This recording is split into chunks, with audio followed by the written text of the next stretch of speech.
Bien, bonjour à toutes et tous.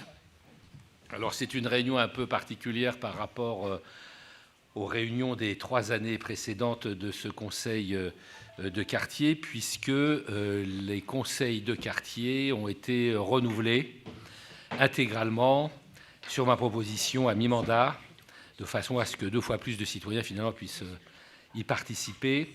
Et ce renouvellement a eu lieu il y a quelques semaines à peine, de façon à permettre à un nouveau conseil de quartier de siéger avec un nouveau président qui est une présidente, que je félicite d'ailleurs pour son élection, parce que les membres du conseil de quartier, vous savez, sont tirés au sort, mais elle est élue à l'intérieur du conseil de quartier. Donc, étant donné que moi, je suis, entre guillemets, le président théorique de tous ces conseils de quartier, j'installe chaque nouveau conseil de quartier dans les 10 quartiers de notre arrondissement entre la mi-novembre et puis le mois de décembre. Donc ce conseil de quartier est le premier à siéger dans sa nouvelle composition.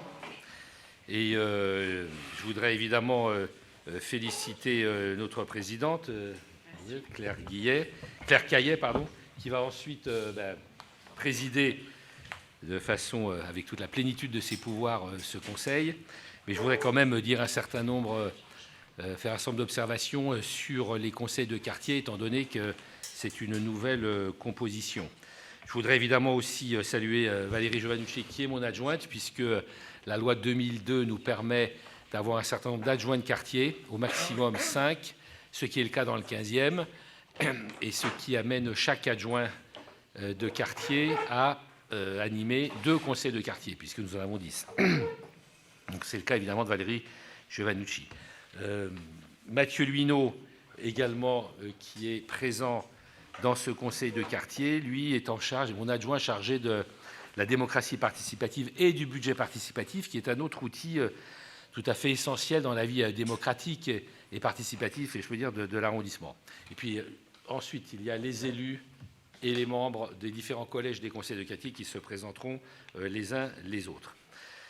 Donc, comme je le disais, les membres des collèges habitants et associations, il y a plusieurs collèges, mais collèges habitants et associations ont été renouvelés le 17 octobre dernier. La présidente vient tout juste d'être élue, je pense il y a quelques jours, en interne, si je peux dire, lorsque le conseil de quartier s'est réuni en dehors de la séance publique. J'ai souhaité aussi, lors de la dernière mandature, confier la présidence des conseils de quartier, non plus aux adjoints, comme c'était le cas depuis 2002, depuis la loi de 2002, même si je n'étais pas maire à l'époque, mais à un habitant, une habitante, tiré au sort dans le collège habitant, mais élu par l'ensemble du conseil de quartier, enfin par les collèges concernés. Donc je crois que c'est une bonne chose aussi que ce soit un habitant, une habitante qui préside ces conseils. L'adjoint étant là, bien sûr, pour appuyer les démarches, pour donner les informations, pour faire remonter, etc.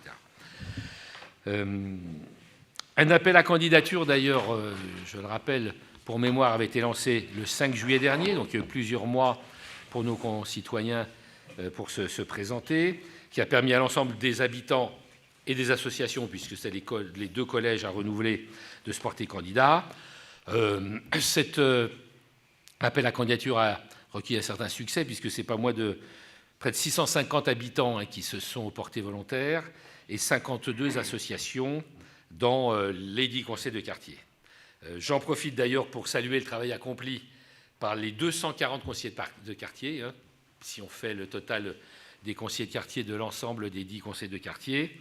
Au cours des 3 dernières années écoulées, certains d'ailleurs sont toujours présents ici. Il y en a même qui ont été tirés au sort une 2e fois, voire une 3e fois, ça peut arriver, et qui sont présents parmi nous.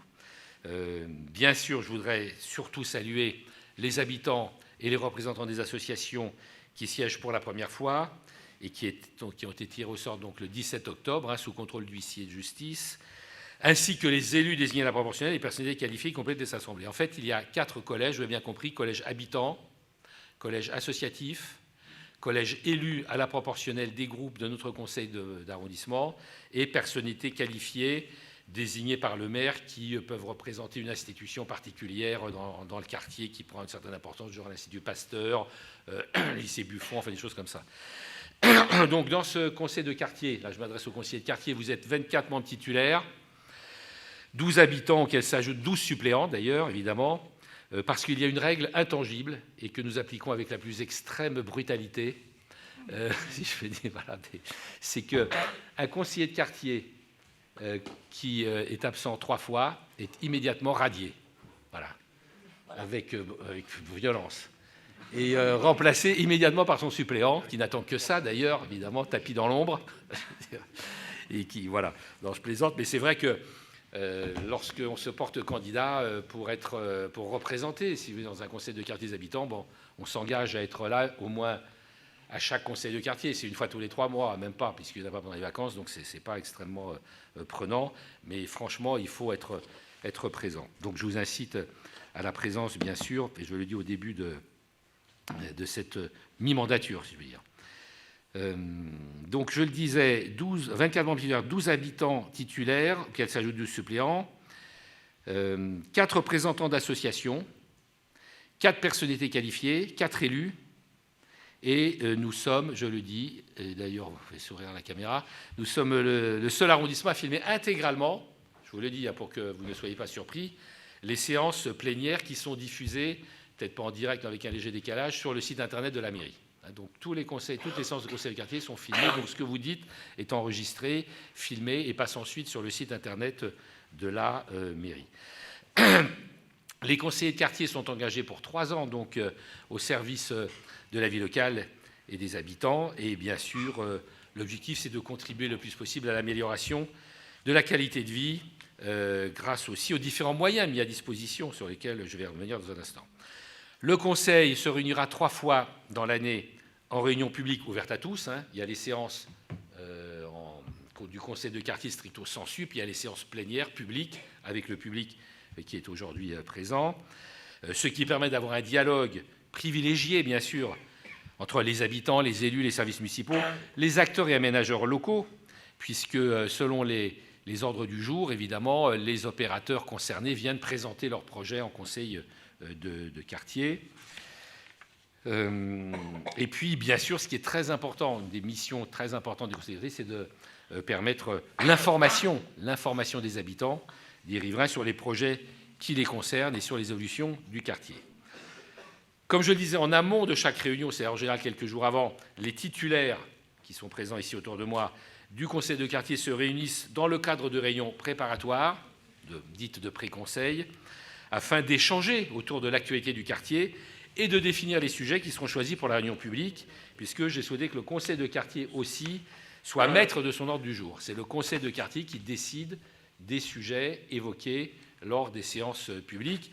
Alors évidemment avec des conseils qui sont donnés, puisque c'est nous qui savons quels sont les projets qui seront mis en œuvre dans les quartiers. Donc on propose également ça, mais bien sûr, c'est vous qui êtes maître de votre conseil, de votre ordre du jour.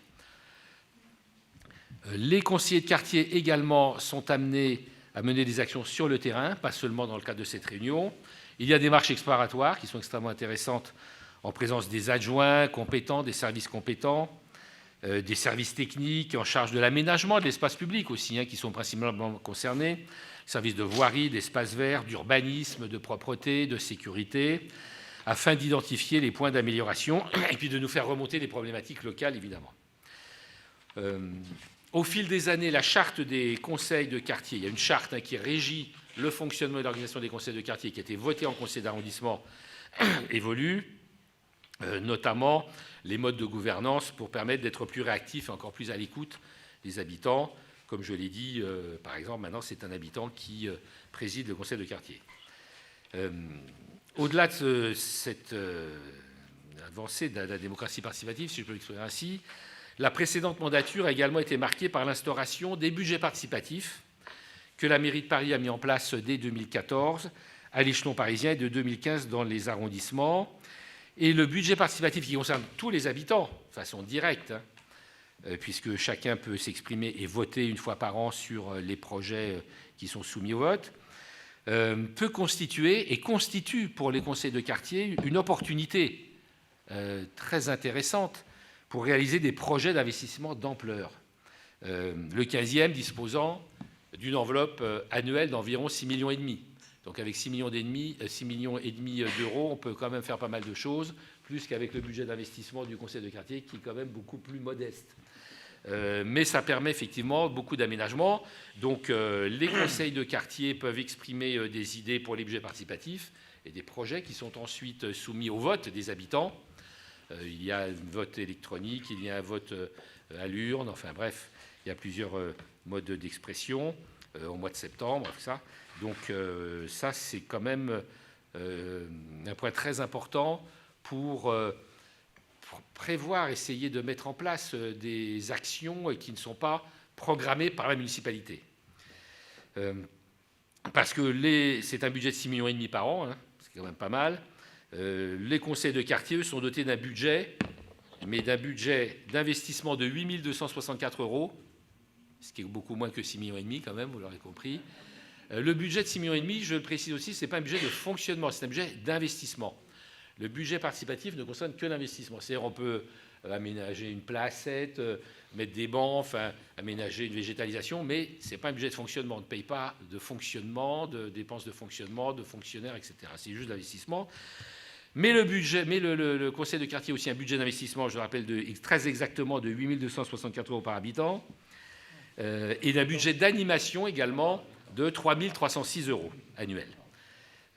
Tout ça pour réaliser un certain nombre d'aménagements locaux. Alors, c'est des budgets évidemment modestes, mais ça permet des petites choses, des petits travaux d'entretien, de voiries ou d'espaces verts, la création de zones de stationnement, enfin voilà, installation de jardinières, de ralentisseurs, enfin vous voyez, des choses qui permettent quand même une amélioration quotidienne, concrète, précise.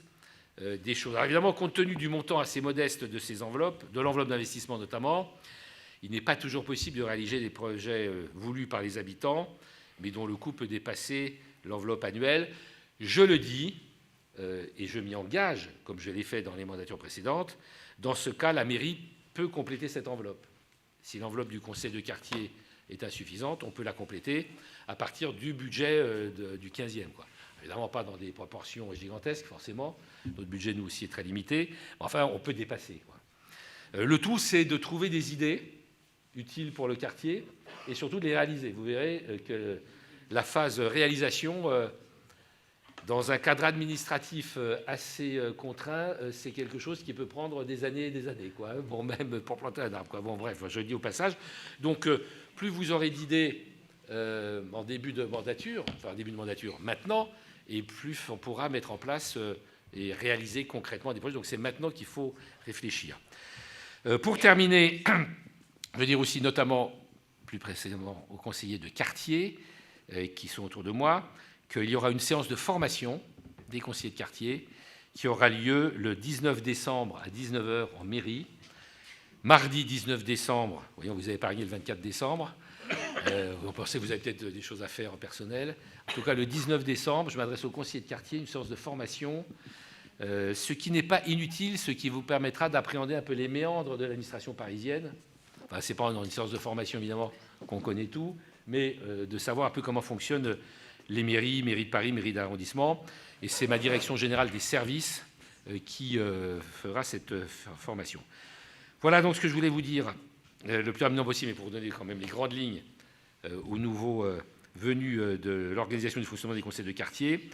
Et puis maintenant, il ne reste à féliciter encore tous ceux qui ont eu la chance d'être désignés pour les 3 ans à venir, de rendre la parole définitivement pour les 3 ans à venir à Claire Caillet, nouvelle présidente du conseil de quartier Cambon Garibaldi. Merci.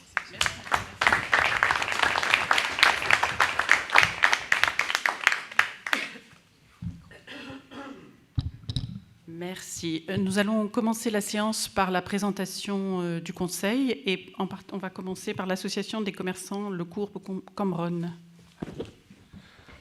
Je vous remercie, Madame la Présidente, de me donner la parole, surtout que je dois partir pour une obligation professionnelle très rapidement. Donc, je suis président de l'association des commerçants de la rue Le Courbe et de la rue Cambronne, une partie de la rue Cambronne. Cette association a été créée en 1978 et elle a été réanimée de ses cendres, comme le phénix, en 2007, où j'ai pris cette présidence. Cette association a pour but de dynamiser la commercialité des rues, Le Courbe et la partie de la rue Cambronne, en créant des animations. En créant des animations qui sont des animations ouvertes à tout le monde. C'est-à-dire, on commence par ce qui est le plus visible en ce moment, ce sont les illuminations qui vont débuter à la fin du mois. Ces illuminations représentent environ 1,2 km de long sur 38 traversées et ont environ 250 sujets lumineux. Donc c'est quelque chose qui est assez remarquable. La rue Le Courbe et la place du Général Beuret font partie des plus belles illuminations de Paris. À Paris, ce sont les commerçants qui sont maîtres d'œuvre des illuminations. C'est-à-dire que la mairie centrale accorde une subvention qui est plus ou moins égale à 30% de notre budget, mais ce sont les commerçants qui décident de ce qu'ils vont mettre en travers des rues et des prestataires qui font les installations. Nous organisons aussi dans la rue Le Courbe 2 brocantes par an et sur l'avenue de Breteuil 3 brocantes par an. Ces brocantes sont des brocantes de professionnels. Ça nous permet aussi de financer les illuminations. Et nous organisons depuis peu des vides-greniers, c'est-à-dire les vides-greniers qui connaissent un succès populaire et qui apportent à la rue un petit peu d'animation le dimanche. Voilà, donc il y a environ dans nos rues, enfin sur le périmètre que l'association est installée, c'est environ 150 commerces et enseignes. Mais sur les 150 commerces et enseignes, il y a des enseignes qui n'ont aucun intérêt à participer à l'association des commerçants, puisque il y a des assurances, des banques qui sont un petit peu en dehors, un petit peu en retrait du commerce vraiment local. Voilà, donc nous espérons pouvoir continuer longtemps d'animer nos rues, ces animations, je vous répète, pour but d'apporter d'une part un petit peu de joie dans nos rues et puis aussi de garder la commercialité. Voilà, je vous remercie. Si vous avez des questions, n'hésitez pas, je vous répondrai très rapidement parce que je dois partir.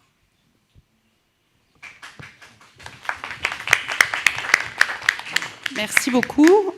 On va passer la parole à l'association Paris Hockey. Monsieur Prat. Bonsoir à tous, merci de votre accueil.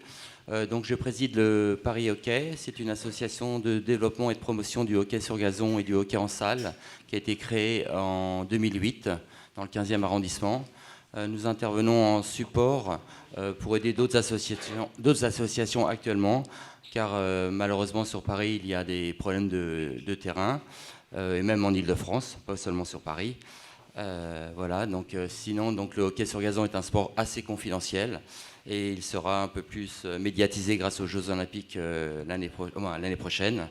Il sera au niveau du stade Yves du Manoir à Colombes, les infrastructures qui ont accueilli les Jeux Olympiques de 1924 il y a 100 ans. Voilà, donc sinon, je suis un habitant du 15e depuis ma naissance et je connais bien le quartier aussi. Voilà. Je vous remercie à tous. Merci. Face aux personnalités qualifiées ou les Jordan Breteuil, si vous voulez bien vous présenter. Oui, bonsoir. Ben, ça marche. Bonsoir, donc Antoine Colboc, je suis habitant du 15e et j'ai pris l'initiative il y a peu de 6 ans maintenant de végétaliser un pied d'arbre, avenue de Breteuil. Et pour ceux qui se baladent par là, vous avez vu maintenant qu'il y en a à peu près 40. Donc en fait, l'idée au départ, c'était de promouvoir l'agriculture urbaine. J'ai même cultivé quelques tomates au début, mais elles avaient du mal à rougir. Ensuite, c'était plus effectivement des fleurs. Mais je fais toujours appel encore à beaucoup de bonne volonté parce que la difficulté, le jardinage, il faut s'en occuper régulièrement, y compris l'hiver. Et donc, on est toujours à la recherche de jardiniers. Donc, si le jardinage vous amuse, il y a quelques carrés qui sont disponibles. D'ailleurs, vous avez pu remarquer, pour ceux qui se baladent par là, qu'il y a eu un effort fait par la ville récemment d'uniformiser les bordures. Donc, ça donne un résultat plus propre. Et voilà, c'est une expérience intéressante et les gens sont en général assez contents de mettre les mains dans la terre quand il n'y a pas trop de chiens. Ça, c'est un sujet. Mais globalement, c'est quand même assez respecté. Et c'est aussi une bonne opportunité de mélanger des gens de toutes catégories. Il y a des jeunes, des moins jeunes, des plus vieux, des très vieux. Et un petit peu qui viennent de tout le quartier. Donc ça mélange autour d'une activité qui généralement met tout le monde à peu près d'accord. Ça n'est pas un sujet trop controversiel, comme diraient les Anglais. Donc ça fait du bien. Voilà. Merci. Est-ce que vous pouvez passer le micro à votre voisin, peut-être ?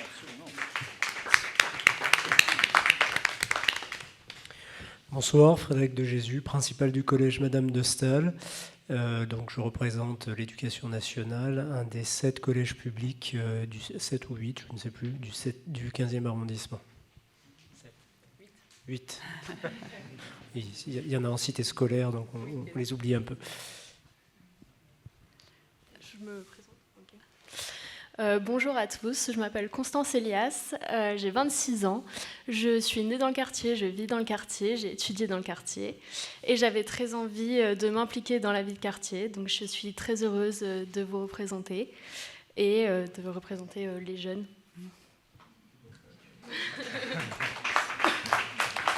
Bonsoir à tous, Stéphane Champrigo, moi j'ai 52 ans, donc je suis moins jeune. Je suis né à Paris, mais dans le 12e, mais j'habite dans le 15e depuis 1996. J'ai 3 enfants et je travaille pour le groupe Société Générale. Peut-être on peut passer après l'autre côté. C'est moi qui décide. Bonsoir à tous. Alors, moi je suis Inès de Ragnel, je suis conseillère de Paris, déléguée à l'enseignement secondaire et supérieur à la mairie du 15e. Donc je m'occupe des collèges, des lycées et de l'enseignement supérieur. Et j'habite le quartier depuis un certain nombre d'années. Mes enfants y sont scolarisés également. Voilà. Bien, bonsoir à tous. Donc Mathieu Luineau, comme l'a dit le maire, donc je suis adjoint en charge de la démocratie participative et du budget participatif, ce qui m'amène notamment à travailler sur un certain nombre de projets portés par la ville et qui requièrent une contribution des habitants, notamment le plan local d'urbanisme, le plan climat dont on a beaucoup parlé lors des 3 années précédentes, et puis d'autres projets qui requièrent la participation des riverains qui sont d'un peu moins grande envergure, mais par exemple le plan biodiversité, dont on va parler un petit peu plus tard dans la soirée. Je dirais juste un tout petit mot pour compléter ce qui a été dit par le maire sur le budget participatif, pour vous dire en fait à quel point c'est vraiment important que les conseils de quartier se mobilisent pour le budget participatif. Ça a été dit, hein, ça représente 6,4 millions d'euros, c'est à peu près la moitié de notre capacité d'investissement en tant qu'arrondissement. Et vous voyez, par exemple, l'année dernière, on a eu un certain nombre de projets déposés directement par les conseils de quartier. Ça aide aussi à mobiliser les riverains pendant les phases de vote, avec un phasage du budget participatif qui est tous les ans structuré de la manière suivante, et a priori ce sera la même chose pour 2024. Vous avez en début d'année, donc mois de janvier, février, une phase de dépôt de projet. Donc vous pouvez déposer des projets à la fois en tant que riverain, mais aussi en tant qu'association ou conseil de quartier.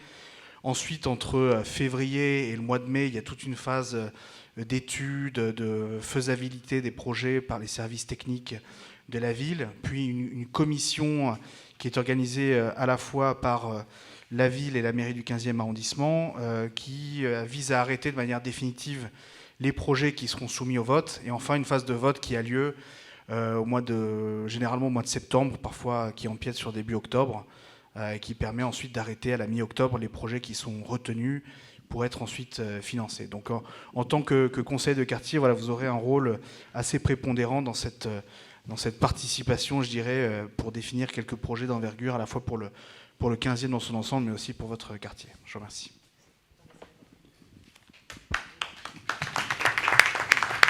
Merci.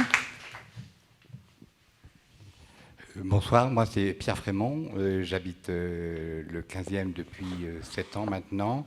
Les années précédentes étaient limitrophes au 15e puisque j'étais au 7e à Duroc. Là je suis nouvellement retraité. J'ai œuvré pendant des années dans le secteur du conseil en création d'entreprises et également au sein d'organismes professionnels à l'Ordre des avocats au barreau de Paris. Là, j'ai été très content de pouvoir être retenu dans cette tirage au sort des conseillers de quartier. J'attache énormément de prix à être actif au sein de la communauté et de l'arrondissement, soutenir. J'ai fait un petit tour ce week-end à la faveur des flyers qui ont été distribués. Il y a une réaction très positive quand on contacte les personnes et les commerçants à ce groupe de conseils de quartier et qui ont déjà fait remonter pas mal de choses et d'observations dont je parlerai un peu plus tard. Voilà. Merci. Bonsoir, je m'appelle Bruna Duverger. J'habite dans le quartier depuis 2009 et je travaille aussi dans le quartier dans une mission diplomatique auprès de l'UNESCO dans l'enceinte Miolis-Bonvin. Je suis mariée, j'ai 2 enfants. Voilà, je suis chargée de la communication, les relations publiques. Je souhaiterais pouvoir participer activement à ce forum consultatif de réflexion collective au sein du Conseil pour pouvoir aider à l'avancement des projets en cours, mais aussi apporter ensemble le meilleur pour notre quartier dans ces 3 prochaines années. Merci. Merci.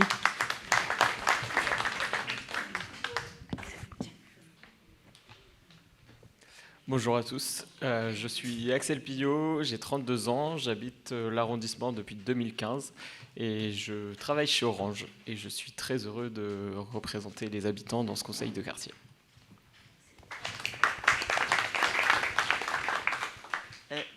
Je suis Nérina Blandé, je suis médecin, je suis dans le quartier et c'est vrai que je voulais m'impliquer pour voir un petit peu, ce que j'ai toujours dit, notre quartier peut être propre mais il est un peu sale. Et on a toujours... Oui.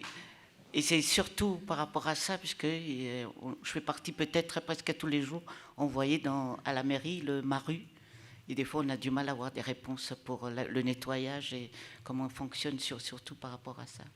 Mais j'aimerais bien m'impliquer de mon mieux par rapport à le mieux de notre quartier. Merci.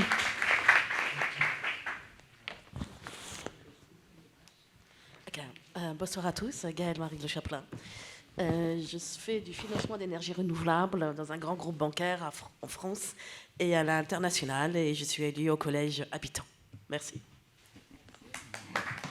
Merci. Fatia Agoun, je suis conseillère d'arrondissement dans le groupe Paris en commun des élus de gauche. Merci. Donc Jean-Yves Pinet, moi je suis qu'invité dans ce conseil de quartier pour répondre à la question ce soir. Donc j'ai en charge l'espace public, donc voirie, propreté, la sécurité civile, la sécurité routière, et un sujet qui pourra un jour, je le souhaite le plus tard possible, mais qui pourra quand même un jour nous concerner tous, à savoir la crue de Seine. Oui. Est-ce qu'il y a des conseillers de quartier dans la salle ? On va vous passer le micro alors. Vous pouvez peut-être vous asseoir à côté de Monsieur Pratt. Oui, bonjour à tous. Antoine Guy, donc habitant du 15e depuis quelques années. Je suis ravi de profiter de l'opportunité que nous donne la mairie de nous impliquer dans la vie du quartier et avec comme but d'améliorer notre cadre de vie, bien sûr. Merci. Merci. Ils sont tous là-bas. Bonjour à tous, je m'appelle Pierre Garot. J'habite dans le 15e depuis 1 an, mais bon, j'habitais de l'autre côté du boulevard du Montparnasse pendant 10 ans avant. Donc je suis marié, père de 2 enfants en bas âge. Voilà, dans la vie, sinon je fais du financement de projets à l'international. Et très heureux d'avoir cette chance de m'impliquer pour la vie du quartier, en espérant voilà, être un bon représentant de ses habitants. Bonsoir, je m'appelle Clarisse Lornier, j'habite dans le quartier depuis presque 5 ans maintenant. Je suis Customer Success Manager dans le conseil et le advisory, et j'avais effectivement envie de m'impliquer dans les projets du quartier, donc ravie de pouvoir travailler sur ça. Merci beaucoup. Bonsoir, mon nom est Marina Gérard-Mutelet, j'habite dans le quartier depuis près de 30 ans.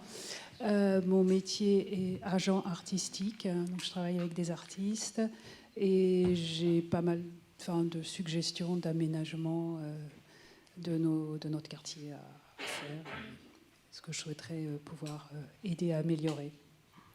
Merci. Bonsoir à tous, je m'appelle Hugo Leclerc, je suis également jeune parent de 2 enfants en bas âge, donc ravi de représenter aussi les jeunes parents du quartier. Je suis présent depuis plus de 3 ans maintenant, je travaille dans le conseil finance de marché, et voilà, je suis ravi aussi de présenter les idées que j'ai pour le quartier. Merci. Bonsoir, Patrick Littoer, je représente l'hôpital Necker, la direction de l'hôpital Necker, que connaît bien Monsieur le maire, et qui vit beaucoup de transformations de manière permanente. D'où, je pense, l'intérêt de la présence d'un représentant de l'hôpital ici. Merci beaucoup.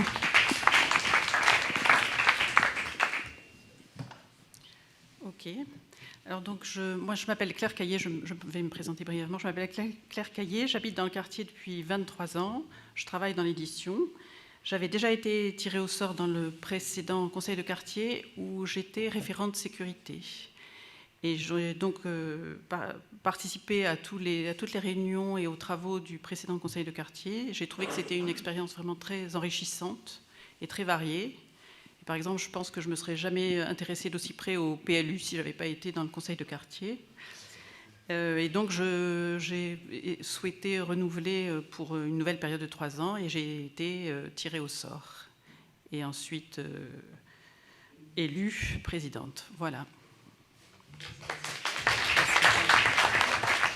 Donc, on va passer la parole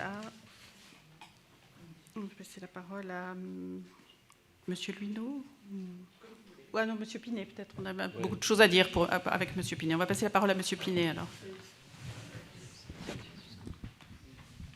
Voilà, donc merci Madame la Présidente. Donc comme je le disais, j'ai été invité à parler principalement de l'espace public et donc des 2 délégations qui occupent souvent la plupart à la fois des plaintes, des remontées, des mails et autres, qui sont la propreté et la voirie.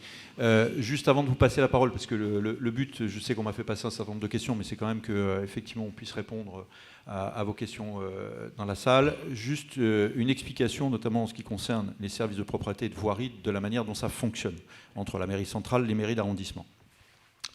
Sur la propreté, nous bénéficions d'une division de propreté du 15e qui est dotée à peu près de 300 personnes. Les 300 personnes, c'est à la fois les agents terrain, les agents administratifs, c'est l'ensemble, c'est toutes les équipes qui peuvent être vues et qui à la fois nettoient les rues et s'occupent des marchés.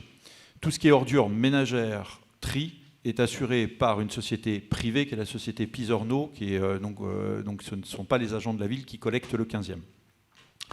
Concernant les agents de terrain, ces agents sont répartis en plusieurs ateliers.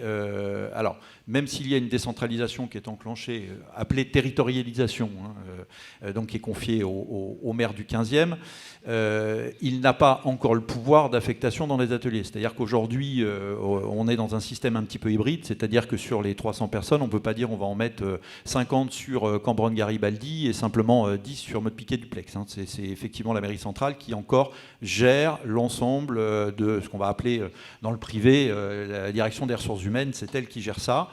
En ce qui concerne le budget, c'est un budget aussi central qui est affecté, pareil sur les engins.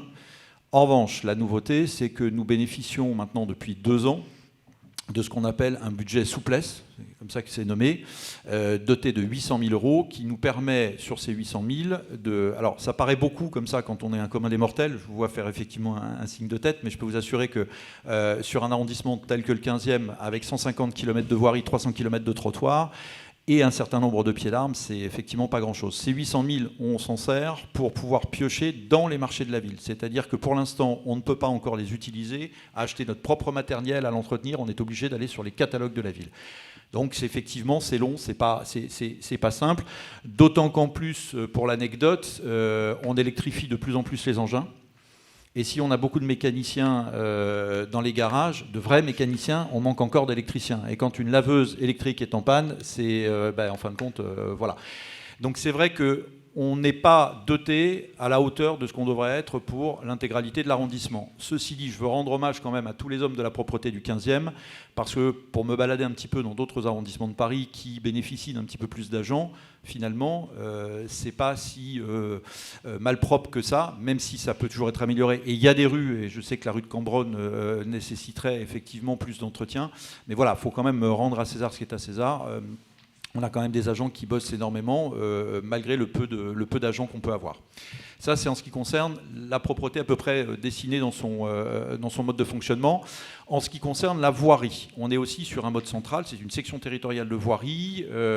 Donc là, on a surtout des chargés de secteur donc, qui vont conduire les travaux. Il y a les travaux de la ville, travaux d'entretien, de rénovation du trottoir, des chaussées. Quand la rue Le Courbe est fermée pour refaire l'intégralité du macadam, ça, ce sont des travaux de la ville. Et vous avez aussi, et c'est ce qui amène souvent beaucoup de récriminations, c'est ce qu'on appelle les travaux concessionnaires. Sous les trottoirs, vous avez le gaz, l'électricité, vous avez le chauffage urbain, et on pourrait reparler de ces PCU quand ils ouvrent, on ne sait jamais quand est-ce qu'ils referment. On est un petit peu... Voilà, c'est... Donc... Bien évidemment, tout ça est surveillé par les sections territoriales de voirie, par les agents de la ville, mais c'est effectivement, les travaux sont à la charge des concessionnaires qui eux-mêmes prennent des entreprises de travaux publics. Alors, il y a ce qu'on appelle en province les cantonniers, il y en a pour Paris, ça s'appelle les brigades, qui sont maintenant mutualisées. Avant, on avait une brigade dans le 15e, on a un peu perdu de la mutualisation parce qu'on avait des agents un petit peu plus réactifs. Maintenant, ils s'occupent de plusieurs arrondissements. Mais c'est pour remplacer un potelet, c'est pour mettre un petit peu de ce qu'on appelle enrobé à froid pour reboucher un petit trou. C'est pas pour les gros travaux. Les gros travaux sont confiés à des entreprises agréées, si vous voulez, sur les marchés. En ce moment, vous avez Eurovia. À une époque, c'était Fayol. Donc, il n'y a pas 36 non plus entreprises de BTP. Et donc, effectivement, on s'adresse toujours à quelqu'un. En ce qui concerne la voirie, si on a un signalement propreté, dans les 24 heures, genre vous signalez un encombrant, ça peut être très rapide. En revanche, effectivement, certaines problématiques de voirie, notamment au niveau des passages piétons, quand vous avez des grosses flaques d'eau où il faut tout recasser, ça va prendre énormément de temps parce qu'il va falloir le budgéter, il faut le faire. Donc c'est vrai qu'on n'est pas surtout sur les mêmes temps d'intervention et parfois c'est exaspérant parce que vous faites des signalements, que ce soit par mail, que ce soit dans ma rue, vous utilisez tous les systèmes et on ne voit rien venir ou tout au moins vous n'avez pas une réponse rapide et je le conçois tout à fait, mais c'est effectivement un système qui est différent. Là aussi, on réclame plus de chargés de secteur parce qu'ils sont 8 actuellement sur un arrondissement quand même qui est le plus grand de Paris. Voilà, il y en a autant pour s'occuper de Paris-Centre qu'il y en a sur le 15e, et c'est vrai qu'ils ont une tâche qui fait qu'ils ont aussi pas mal de soucis pour surveiller les chantiers, parce que dans les chantiers aussi, ils s'occupent de tout ce qui est gros chantier. Rue Cambronne, le fameux projet Pong, c'est aussi la voirie qui donne les autorisations. C'est pareil aussi, vous faites un ravalement de façade, l'échafaudage, c'est une autorisation de voirie. Maintenant, il s'occupe aussi de donner les autorisations pour les déménagements. Donc vous voyez, ça fait énormément de choses et parfois, effectivement, ça pose problème. C'est-à-dire qu'il y a embouteillage sur les demandes d'autorisation, elles n'arrivent pas en temps et en heure. Voilà un petit peu, j'ai dressé le tableau des deux gros services et de leur mode de fonctionnement pour essayer de vous donner une petite compréhension, y compris aux conseillers de quartier, de manière à vous donner une vision la plus claire possible de comment ça fonctionne. Et donc, ce que je vous propose, parce qu'on m'a fait passer un certain nombre de questions au niveau des conseillers de quartier, c'est que je crois que vous avez une réunion préparatoire, donc peut-être que le mieux, c'est que vous preniez la parole et que vous lanciez le débat en posant vos questions et j'y répondrai. Monsieur le maire va ajouter un mot de complément à ce qu'a dit monsieur Pinet. Oui, très rapidement pour que vous ayez la parole. D'abord les conseillers de quartier et ensuite les habitants. Juste pour que les choses soient bien claires, parce que ce n'est pas toujours évident dans l'esprit de la population à la répartition des compétences entre la mairie centrale et les mairies d'arrondissement, tous les moyens sont affectés par la mairie centrale. Nous n'avons aucune influence sur l'affectation des budgets, des personnels, des moyens techniques. Donc on fait avec ce qu'on nous donne. Ça, c'est une première chose. On essaye de faire au mieux, mais pas toujours. Deuxièmement, c'est vrai que la maire de Paris, voilà environ un an, a attribué au maire d'arrondissement la compétence fonctionnelle sur les services déconcentrés. C'est-à-dire que nous établissons en coopération, en commun avec chaque service déconcentré, voirie, propreté, parquet, espace vert, ça, la feuille de route pour l'année que nous suivons, que nous déclinons tout au long de l'année. Mais on le fait en fonction aussi des objectifs généraux de la mairie centrale, qui peuvent être les mêmes, mais pas toujours, et des moyens qui nous sont conférés. D'autant plus que les chefs de service déconcentrés, eux, dépendent de la mairie centrale. C'est-à-dire que moi, j'ai la compétence fonctionnelle, mais pas la compétence hiérarchique. Donc, les chefs de service qui commandent les personnels sont sous l'autorité directe du directeur central de la voirie, d'espace vert, etc. Donc, évidemment, ça donne un peu moins de possibilités au maire d'arrondissement, mais je pense qu'on va y venir. Hein. Je crois que la maire de Paris s'est lancée dans une politique qu'elle appelle de territorialisation, de décentralisation, de concentration, moi, que je soutiens, et qui, d'abord, nous amène à avoir cette compétence fonctionnelle qui fait que nous fixons les objectifs avec les services déconcentrés, qui ensuite, inéluctablement, amènera à la compétence hiérarchique. Mais je comprends bien que ce soit un peu difficile, parce qu'évidemment, il y a là-dedans toutes les relations avec les syndicats de personnel, hein, qui parfois préfèrent relever de la mairie centrale que des mairies d'arrondissement. Et deuxièmement, aussi, il y a bien un moment où il faudra qu'on puisse juger nous-mêmes de la façon, d'abord des moyens qui sont les nôtres, dans une enveloppe globale peut-être, puis de la façon dont nous utilisons ces moyens, qui ne sont pas toujours une possibilité ouverte totalement aux mairies. Donc voilà, mais ça va dans le bon sens, mais c'est pour vous dire que voilà, c'est pour ça que les gens n'y comprennent pas grand-chose, il y a un partage un peu, un compromis, quoi, en quelque sorte, mais qui nous amène, alors je le dis franchement, à travailler sur les sujets techniques, la main dans la main avec les directions centrales. Hein. C'est très rare qu'on ait des problèmes de travail avec les directions techniques. Hein. Ça se passe en général bien. Simplement, bien sûr, on peut regretter qu'il y ait, mais ça c'est partout pareil, hein, pas assez de moyens pour réaliser nos objectifs. Moi, je considère par exemple que la propreté, c'est la priorité numéro 1. Le rôle d'une municipalité, c'est d'abord d'assurer l'hygiène, la propreté dans une ville. Voilà, donc moi je considère qu'on doit y consacrer beaucoup plus de moyens. Mais la mairie centrale répartit les effectifs qu'elle décide de budgéter entre les arrondissements. Voilà. Donc après, nous, on fait avec. J'ai quand même créé parallèlement, pour essayer d'avoir un complément d'action, une régie de quartier, enfin une sorte de régie de quartier, avec quelques dizaines de personnes. Bon, c'est pas grand-chose, mais qui permet d'aller sur les situations d'urgence ou quand on reçoit trop de demandes pour tel ou tel secteur, etc. Parce qu'il y a l'application dans ma rue qui est très bien faite, hein, je ne sais plus qui en a parlé tout à l'heure, mais qui est assez vite saturée. Forcément, le succès de cette application, qui est assez grand, fait que plus il y a de demandes, évidemment, c'était très bien, d'ailleurs ça donne des informations extrêmement utiles, mais plus c'est long avant de traiter le sujet, quoi, voilà. Mais en tout cas, ça va aussi... ça aide aussi beaucoup les services, puisque, sachez, quand vous utilisez l'application dans ma rue, ça va directement dans le service concerné. Hein. Donc ça, c'est très, très opérationnel, quoi. Après, je vois bien quand les services, quand les véhicules de propreté partent le matin, enfin dans leur mission, ils ont leur feuille de route avec les différentes demandes des habitants sur la fiche dans ma rue, hein, un peu dans l'ordre des tournées ou dans l'ordre dans lequel ils reçoivent. Donc, mais ils font ce qu'ils peuvent avec les moyens qui sont les leurs. Voilà. Excusez-moi, mais c'était quelques informations complémentaires que je voulais. Merci beaucoup. Si vous avez des questions, on va commencer par les questions des conseillers de quartier. À Monsieur Pinet. Question ? Oui. Micro, parce que c'est enregistré. Je suis d'accord par rapport à ce que vous dites. C'est vrai on compare toujours avec les autres, mais nous, c'est ce qu'on voit sur le terrain qui est important. Il a raison, Monsieur le maire. La propreté, je crois que on en a vécu 2 ans, vraiment une catastrophe, parce que au moins c'était une leçon que maintenant, avec le Covid, on apprend à être plus propre encore. Moi, j'ai vu quelque chose que j'ai suivi une fois. On est très nantis par rapport au tournage. Vous savez, les voitures de voirie qui ramassent. Très bien, ça passe tout le temps, à n'importe quelle heure. Par contre, c'est vrai que si on veut travailler sur quelque chose, quand j'ai suivi un petit peu les 2 rues parallèles, c'est les gens qui travaillent, la moitié ils laissent sur le côté et ça a entraîné sur les bords des rues. C'est-à-dire que les gens qui travaillent là-dessus, ils font un automatisme. Il n'y a personne qui contrôle derrière en disant que c'est bien ramassé ou pas. C'est ça le vrai problème. C'est pas le fait qu'ils ramassent ou pas, mais il n'y a aucun contrôle après, puisque ces gens-là font ce qui lui pense être bien, et la moitié des poubelles passent à côté, ne rentrent même pas dans leur benne. Moi, j'ai constaté. C'est ça qui m'a rendu en disant qu'on paie des gens, mais j'ai vu que la plupart étaient à côté. Là, vous parlez de la collecte, on est d'accord? Ah oui, parce que voilà. Alors, je vais pas m'en cacher, effectivement, et ça a été évoqué. En fait, sur la collecte des ordures ménagères, on a effectivement en ce moment des équipes qui tournent pour le contrôle qualité. Il y a effectivement le tombé du camion, là, quand il bascule, il y en a un certain nombre qui tombent du camion. Ils ont une obligation de ramasser ce qui tombe. Voilà.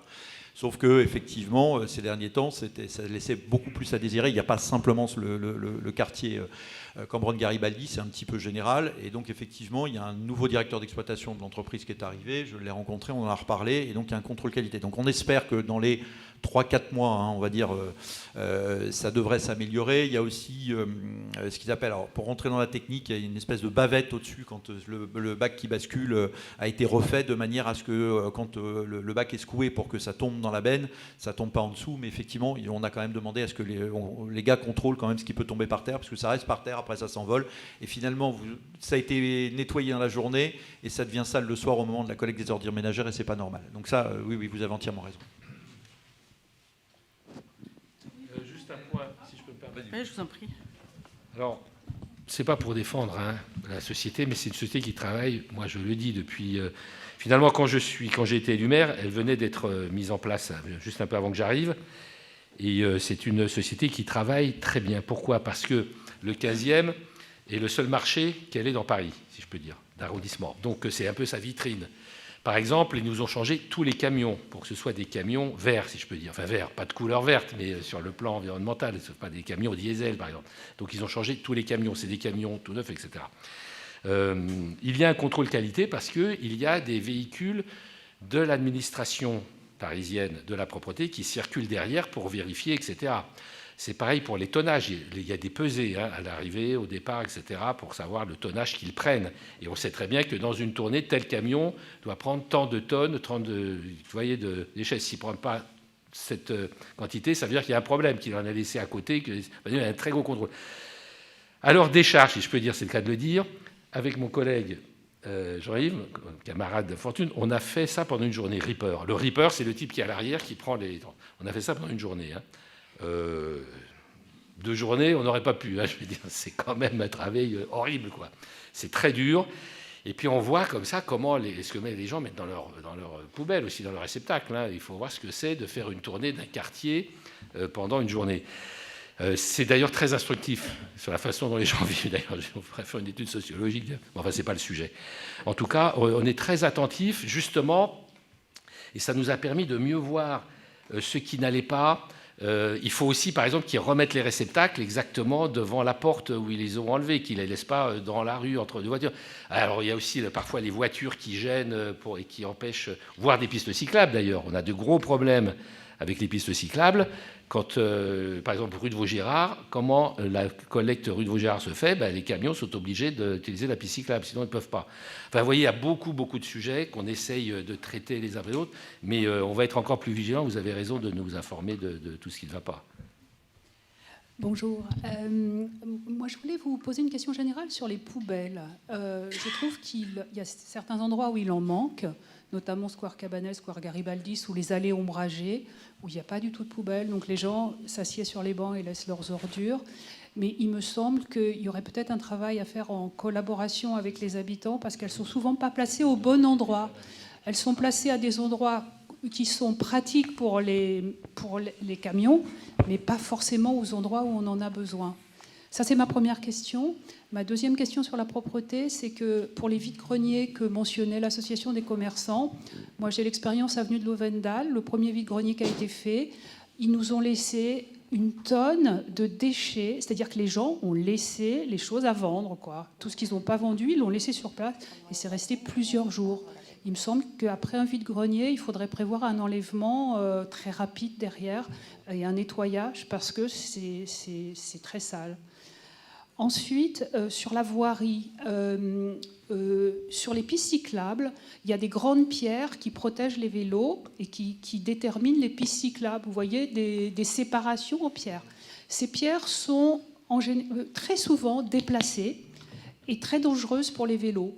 Et il y en a... Pardon ? Oui, mais dans d'autres endroits aussi. Dès qu'il y a ce système de grandes pierres collées les unes aux autres, ça ne tient pas bien et c'est très dangereux. Moi, je fais beaucoup de vélo, c'est dangereux.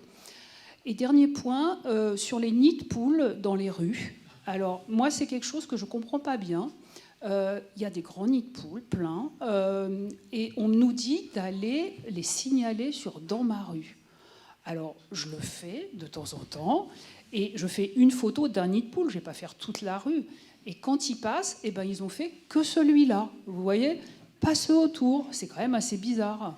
Par ailleurs, souvent, il y a une bosse ou un trou, mais il n'est pas à la hauteur du bitume.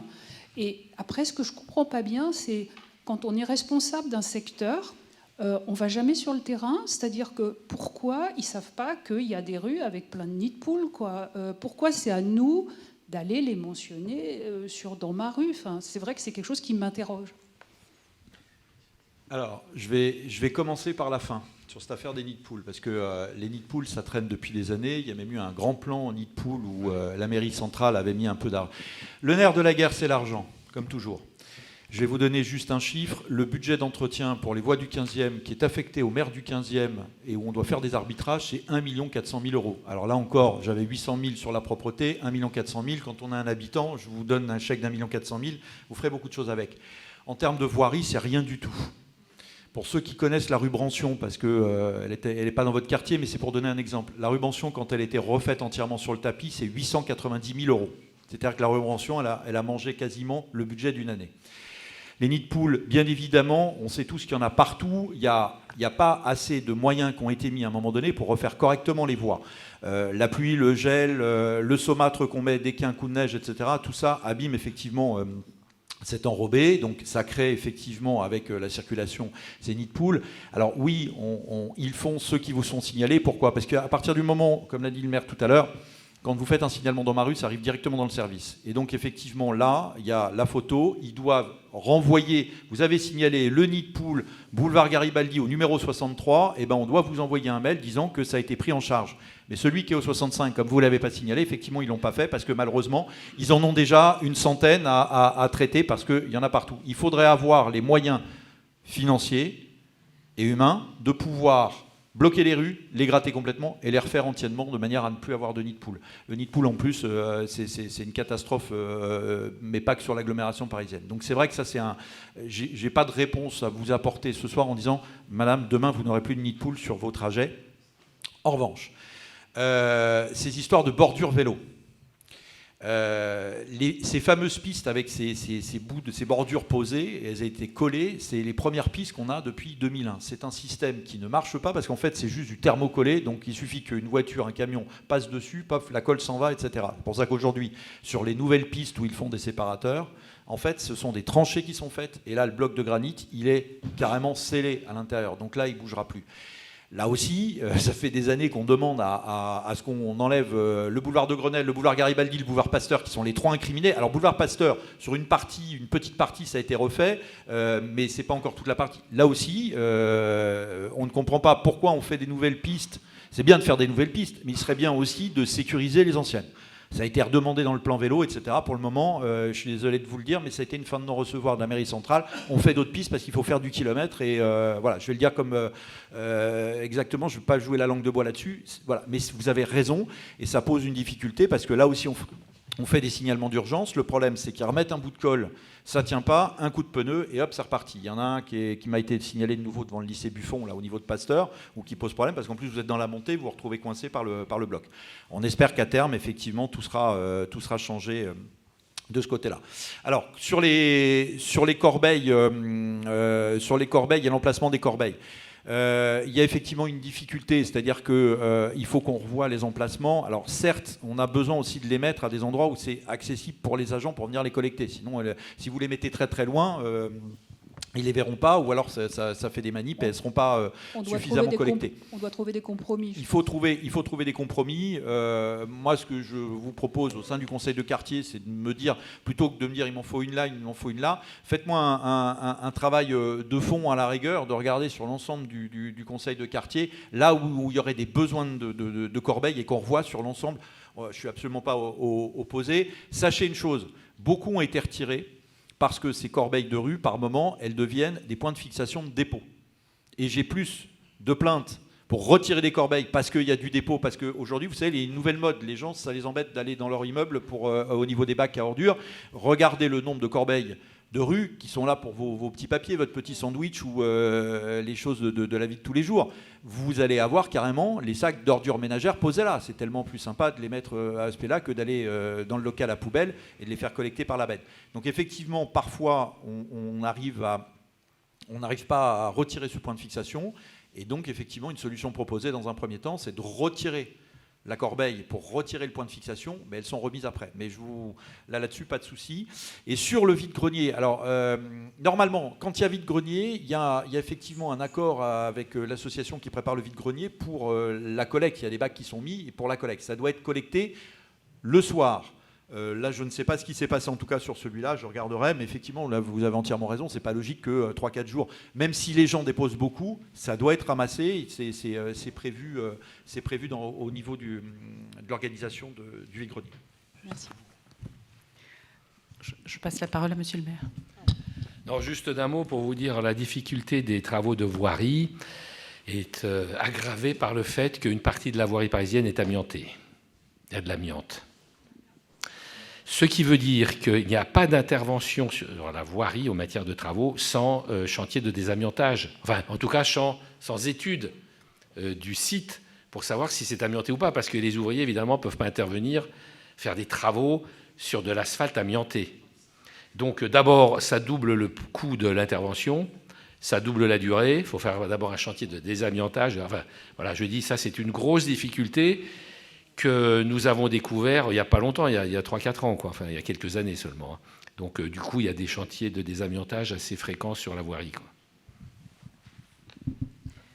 Merci. Voilà, j'ai une question. On a une question ici aussi. Oui, on m'entend, oui. Alors, c'est encore la propreté. J'ai envoyé un petit mail à Madame Giovannucci. C'est au sujet en fait d'installation de personnes sans domicile fixe entre Cambronne et Sèvres-le-Courbe. Alors, bien entendu, ça me fait beaucoup de peine, mais ça engendre beaucoup d'insalubrité et des déchets, et surtout des déchets organiques humains. Donc, si, il y en a. Si. Donc voilà, je souhaitais savoir s'il y a quelque chose qui se fait en ce moment par rapport à ça. Merci. Alors, je vais peut-être prendre la deuxième question, puis je répondrai sur un... Alors, ça a un lien avec les déchets organiques. Alors, d'autres types de déchets organiques. En fait, je crois qu'il y a des bacs de collecte qui existent sur les marchés. Donc ça a le mérite d'exister, c'est très bien. Et puis en plus, j'imagine que ça permet de ne pas collecter n'importe quoi. Et je voulais savoir s'il y avait d'autres solutions qui pouvaient être un peu plus généralisées sur la collecte de déchets organiques. Parce que les marchés, c'est très bien. Après, selon où on habite dans le quartier, c'est pas forcément la porte d'à côté. Voilà.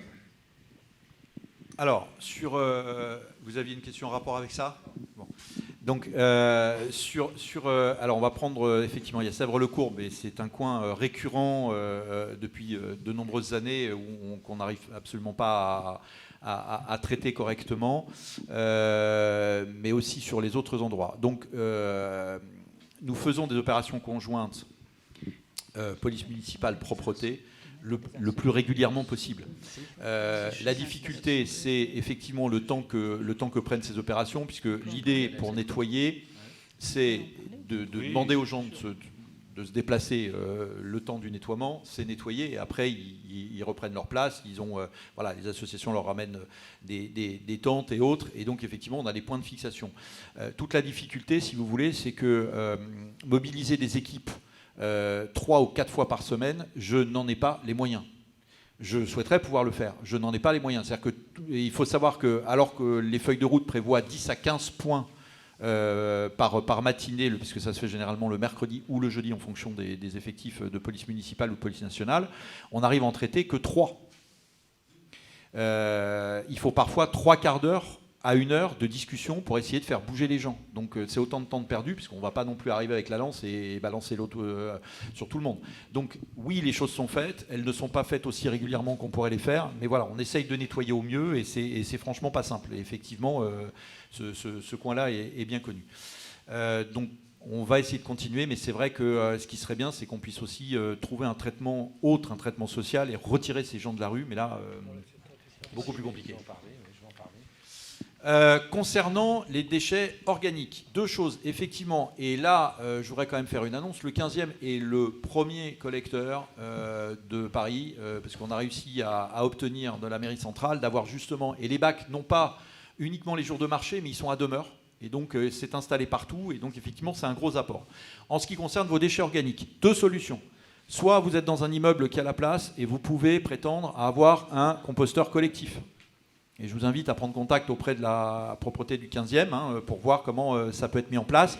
Il faut un espace suffisant, on vous expliquera tout ça. Ou si vous n'avez pas ça et que vous avez quand même un petit local chez vous ou dans une cave, vous pouvez avoir le système du lombricompost. Ça c'est génial parce qu'en plus ça vous fait de l'engrais pour pas cher. Voilà, et ça marche très bien. Et ça aussi, alors c'est souvent victime de son succès, on en distribue tellement que bien souvent, il faut quasiment vous mettre dans les starting blocks maintenant, parce que généralement on en reçoit par...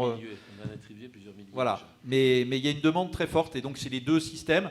Il n'y aura pas de généralisation, si vous voulez, dans les autres espaces, parce qu'il faut qu'on puisse collecter correctement effectivement les déchets alimentaires, et on ne va pas multiplier les points de collecte sur l'espace public, les marchés alimentaires étant effectivement une bonne option. Complément. Merci. Oui. La présence récurrente de personnes de la rue sur la voie publique est une préoccupation quotidienne de tous les services municipaux parisiens, enfin du 15e, en tout cas dans le 15e, ça c'est sûr. Il y a à la fois des opérations de nettoyage, comme vous en avez parlé, mais aussi, évidemment, surtout, à la fois des maraudes. Nous avons une organisation de maraudes qui, évidemment, avec des associations ou le SAMU social qui va au contact de ces personnes pour essayer de les sortir de la rue. Et je vous informe, si vous ne savez pas, que nous avons 2000 places d'hébergement d'urgence rien que dans le 15e, 2000 places au total, ce qui veut dire qu'il y a souvent des places, pas toujours, mais enfin il y a souvent des places, mais qu'un certain nombre de personnes à la rue ne veulent pas y aller pour des raisons diverses et variées. Ça, c'est une première chose. Donc, on a vraiment beaucoup de places d'hébergement ou des pensions de famille, en fait, tout confondu. Et deuxièmement, nous avons maintenant un nouveau protocole. Alors, mon adjoint chargé de la sécurité n'est pas là parce que ce n'est pas le sujet, mais ça concerne aussi la sécurité quand même. Il y a des opérations qui consistent à démanteler des campements, des micro-campements, ce qu'on appelle des micro-campements. Parfois, ce n'est pas seulement une personne seule devant une boulangerie, enfin, vous voyez ce que je veux dire. C'est des campements, des matelas comme ceux que vous évoquez. On les enlève régulièrement, les gens partent régulièrement, j'y passe tous les soirs. Donc je sais la situation très exacte, quand ils y sont, quand ils n'y sont pas, et exactement où ils y sont, puisque j'habite à côté, voilà, c'est pas un secret, mais bref. Et donc j'ai l'œil, je peux vous dire que je regarde et que j'appelle aussitôt les services de la police municipale, de la police nationale. Mon adjoint, on est la seule mairie à avoir un adjoint, enfin bref, chargé des personnes à la rue, etc. Enfin, on a beaucoup de services. Enfin, donc on est sévère.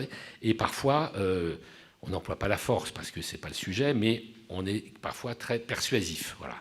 Donc parce que c'est vrai qu'autrefois, il y avait un délit de mendicité qui a été supprimé du code pénal, voilà, quelques dizaines d'années.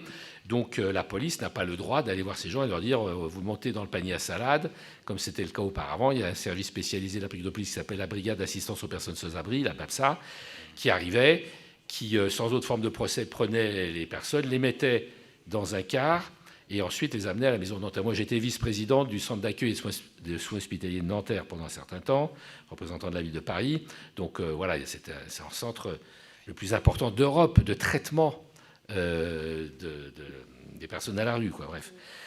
Donc ça, ce n'est plus possible depuis longtemps. Donc c'est de la persuasion, c'est de discuter avec eux, c'est d'essayer de les faire partir, c'est d'essayer de les amener dans les centres d'hébergement.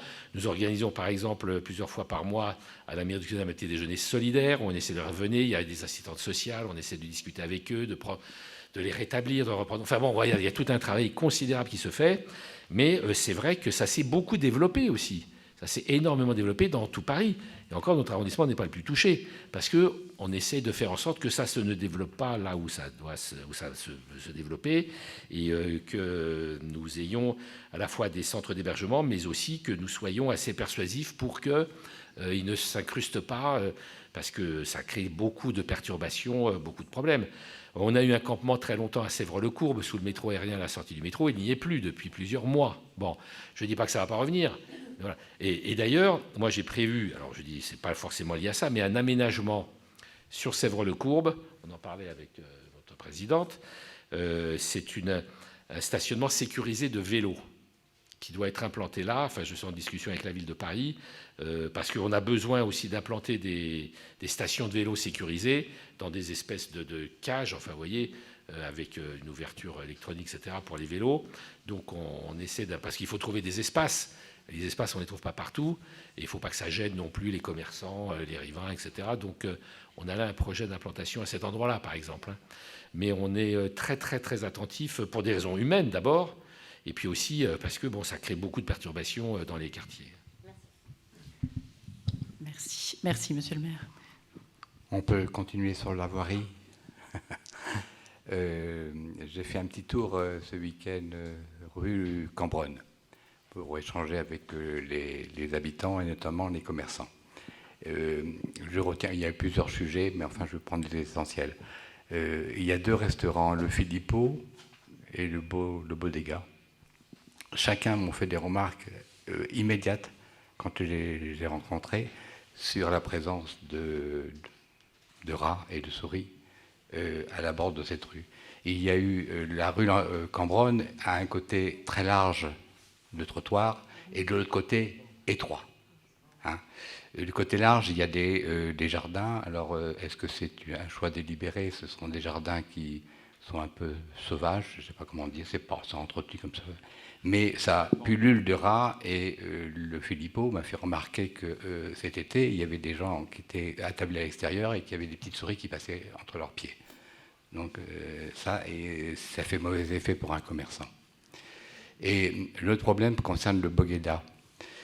Il se trouve à l'angle de la rue Miolis et de la rue Cambronne. À la rue Miolis, vous avez la sortie de l'école qui est là. Le trottoir est relativement étroit. Il a un droit d'occupation de table à l'extérieur toute l'année, le long du restaurant. Et puis, ne parlons pas de l'été pendant la période estivale, où là, ça va très largement. Il reste 40-50 cm pour passer entre les tables. Le restaurateur s'est plaint qu'au niveau de ce trottoir, qui prend en virage, il a été installé une sorte de rigole.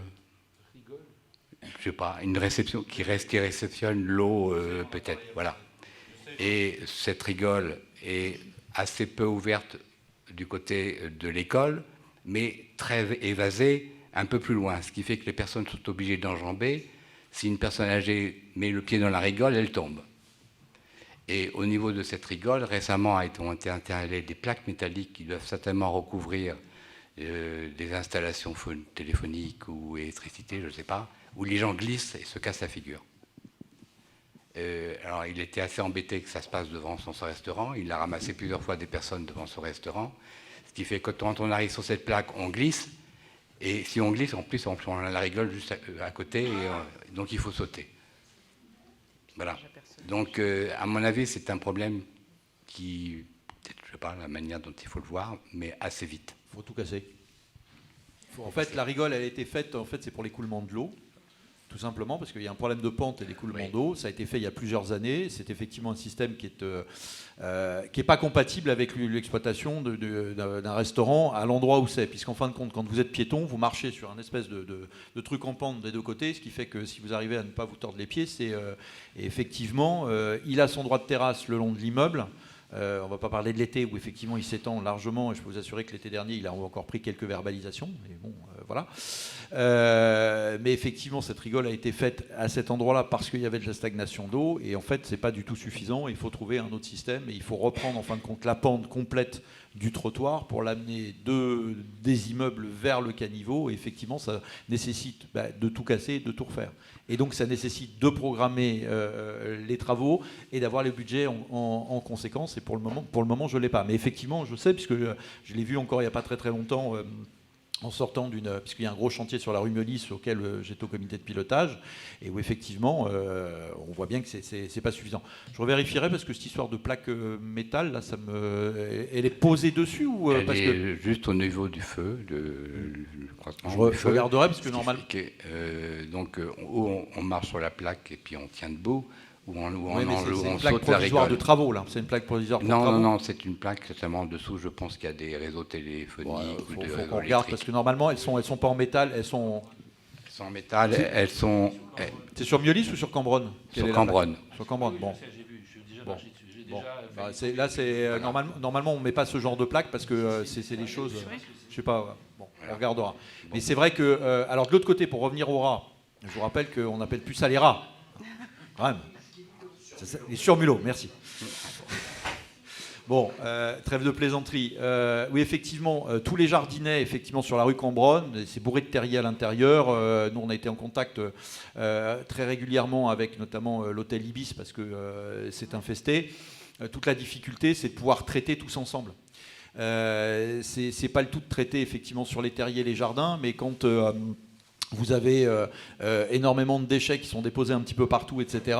Les rats arrivent à refaire des terriers autre part, ils sont là, et s'ils sortent, c'est que en fait, ils ont un restaurant à ciel ouvert. Donc je sais que c'est très désagréable pour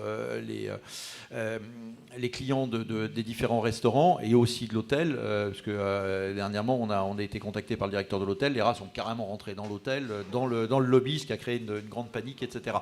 Donc tous les moyens sont mis. Après toute la difficulté, c'est pas le tout de mettre des boîtes avec des graines. Ça marche qu'un temps, mais voilà. Aujourd'hui, on a d'autres systèmes. Alors, sur un autre secteur, lors d'une réunion conjointe, on a même appris que Paris Habitat avait lancé des actions avec des furets. Donc on va regarder effectivement ce qu'il en est, mais c'est vrai que là on est au bout du bout de ce qu'on peut faire. Il faut passer à autre chose, y compris même peut-être un jour des choses un petit peu plus dures avec de la neige carbonique, mais il va falloir un jour traiter et descendre la population de rats au niveau le plus acceptable, puisque là elle continue à proliférer.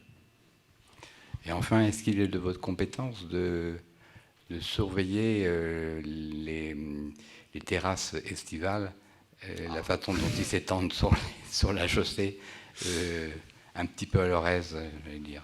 Alors, très compliqué ces histoires de terrasses estivales. De la compétence, oui et non. C'est-à-dire que si vous voulez, ce qui se passe, c'est que c'est une initiative mairie centrale qui a été dévolue aux arrondissements. Donc nous, effectivement, on rend des avis. Mais par exemple, quand on accorde une terrasse estivale, il faut savoir que vous avez quasiment peu de moyens de pouvoir la retirer d'une année sur l'autre. Alors aujourd'hui, la mairie centrale nous a expliqué qu'il fallait quand même 10 verbalisations et ils étudiaient le retrait. Donc oui, on a quand même des moyens, et je peux vous assurer que... Alors, vous allez me dire non, parce que vous avez certainement des exemples, et on peut parler de la bodega, mais d'autres. Le 15e a été très bien géré depuis les terrasses éphémères jusqu'aux terrasses estivales. Nous n'avons aucune terrasse permanente, parce qu'il y avait un autre système. C'était d'accorder une terrasse sur les places de stationnement du 1er janvier au 31 décembre. On les a toutes refusées sur le 15e. Certains restaurateurs sont montés en arbitrage à la mairie centrale. Nous avons tenu bon, parce que des terrasses, quand il pleut ou quand il fait froid, elles ne seront pas utilisées. Et donc on estime qu'il y a un moment donné où il faut rendre l'espace public aux autres et pas simplement l'avoir.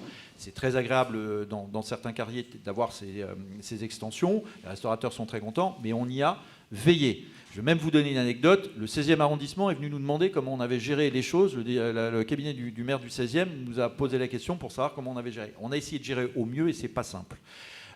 Toutes les remontées des plaintes de voisinage ont été traitées instantanément. Et là, vous avez plusieurs adjoints qui sont sur le coup. Vous avez Anthony Samama, dont a parlé Philippe Goujon tout à l'heure. Vous avez Pierre Menuel, adjoint au commerce. Les adjoints de quartier ont été aussi en première ligne, et moi-même sur l'espace public. Donc on a essayé de gérer au mieux. Je ne dis pas qu'il y a zéro problème, mais je peux vous assurer qu'on a été très vigilant. Dernier point, pour vous montrer la surveillance qu'on y a mis, nous n'avons plus qu'une seule terrasse en place, un récalcitrant sur l'ensemble de l'arrondissement qui n'a pas démonté sa terrasse alors qu'il devait le faire pour le 1er novembre. Donc je trouve que c'est pas mal. Donc, là aussi, si vous avez des problématiques, faites-les remonter et on essaiera de faire au mieux pour essayer de régler les problèmes. Le tout, il faut essayer de trouver une sorte là aussi de balancier entre... c'est quand même agréable de pouvoir dîner ou déjeuner en terrasse quand il fait beau, mais il ne faut pas non plus que ça devienne une nuisance infernale pour les gens qui habitent autour. Bonsoir à tous, merci. Madame Kerabi, donc, je suis conseillère de quartier suppléante. Je suis également élue parent d'élèves tête de liste sur l'école volontaire, la maternelle volontaire. Et donc, je voulais aborder un point sur la sécurité des déplacements sur l'espace public, puisque c'est le thème.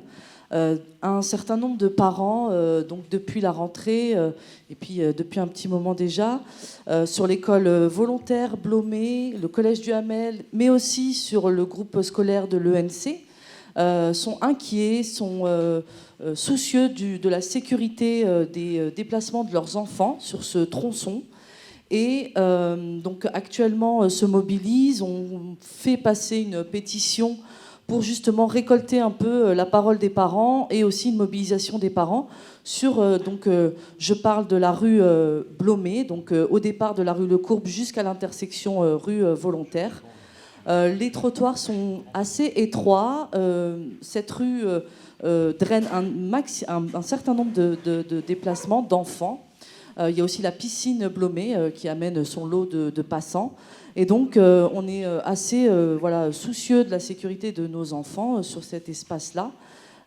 Donc, on voulait interpeller le conseil de quartier, mais aussi la mairie plus largement sur ce thème. Et sur un second thème aussi, toujours les déplacements, au niveau de la rue Le Courbe, au pied du Monoprix, il y a un espace où il y a un kiosque à journaux, un espace qui est assez mal aménagé, où il y a des blocs en béton, des arbres, donc le kiosque aussi, là, en l'occurrence, je n'y vois pas de souci, mais il y a aussi le bloc à poubelle à verre. Voilà, c'était pour préciser que cet espace est assez mal aménagé, assez difficile, il est assez difficile de circuler, notamment avec le flux donc de toute la résidence qui se trouve à côté et des commerces à proximité, le Monoprix drainant un certain nombre de personnes. Voilà. Est-ce qu'il est possible aussi de repenser cet espace peut-être différemment pour fluidifier les déplacements sur ces deux espaces? Merci. Alors, juste dans la salle, parce que comme on parle de déplacement des piétons, est-ce qu'il y aurait d'autres questions sur les déplacements des piétons de manière à ce que je puisse faire une réponse globale?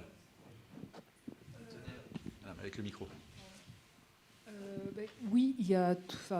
On a parlé avec Monsieur le maire à Loustal il y a quelques jours, mais il y a les déplacements quand on part du métro Cambronne pour aller en direction de l'avenue de Suffren. C'est un rallycross, quoi. On passe à côté de l'urinoir de Caux, où on a mis un plan pour les touristes. Il y a 1 mètre pour passer 50% du trafic du métro. Après, on arrive... si on veut passer à droite, il y a des vélos.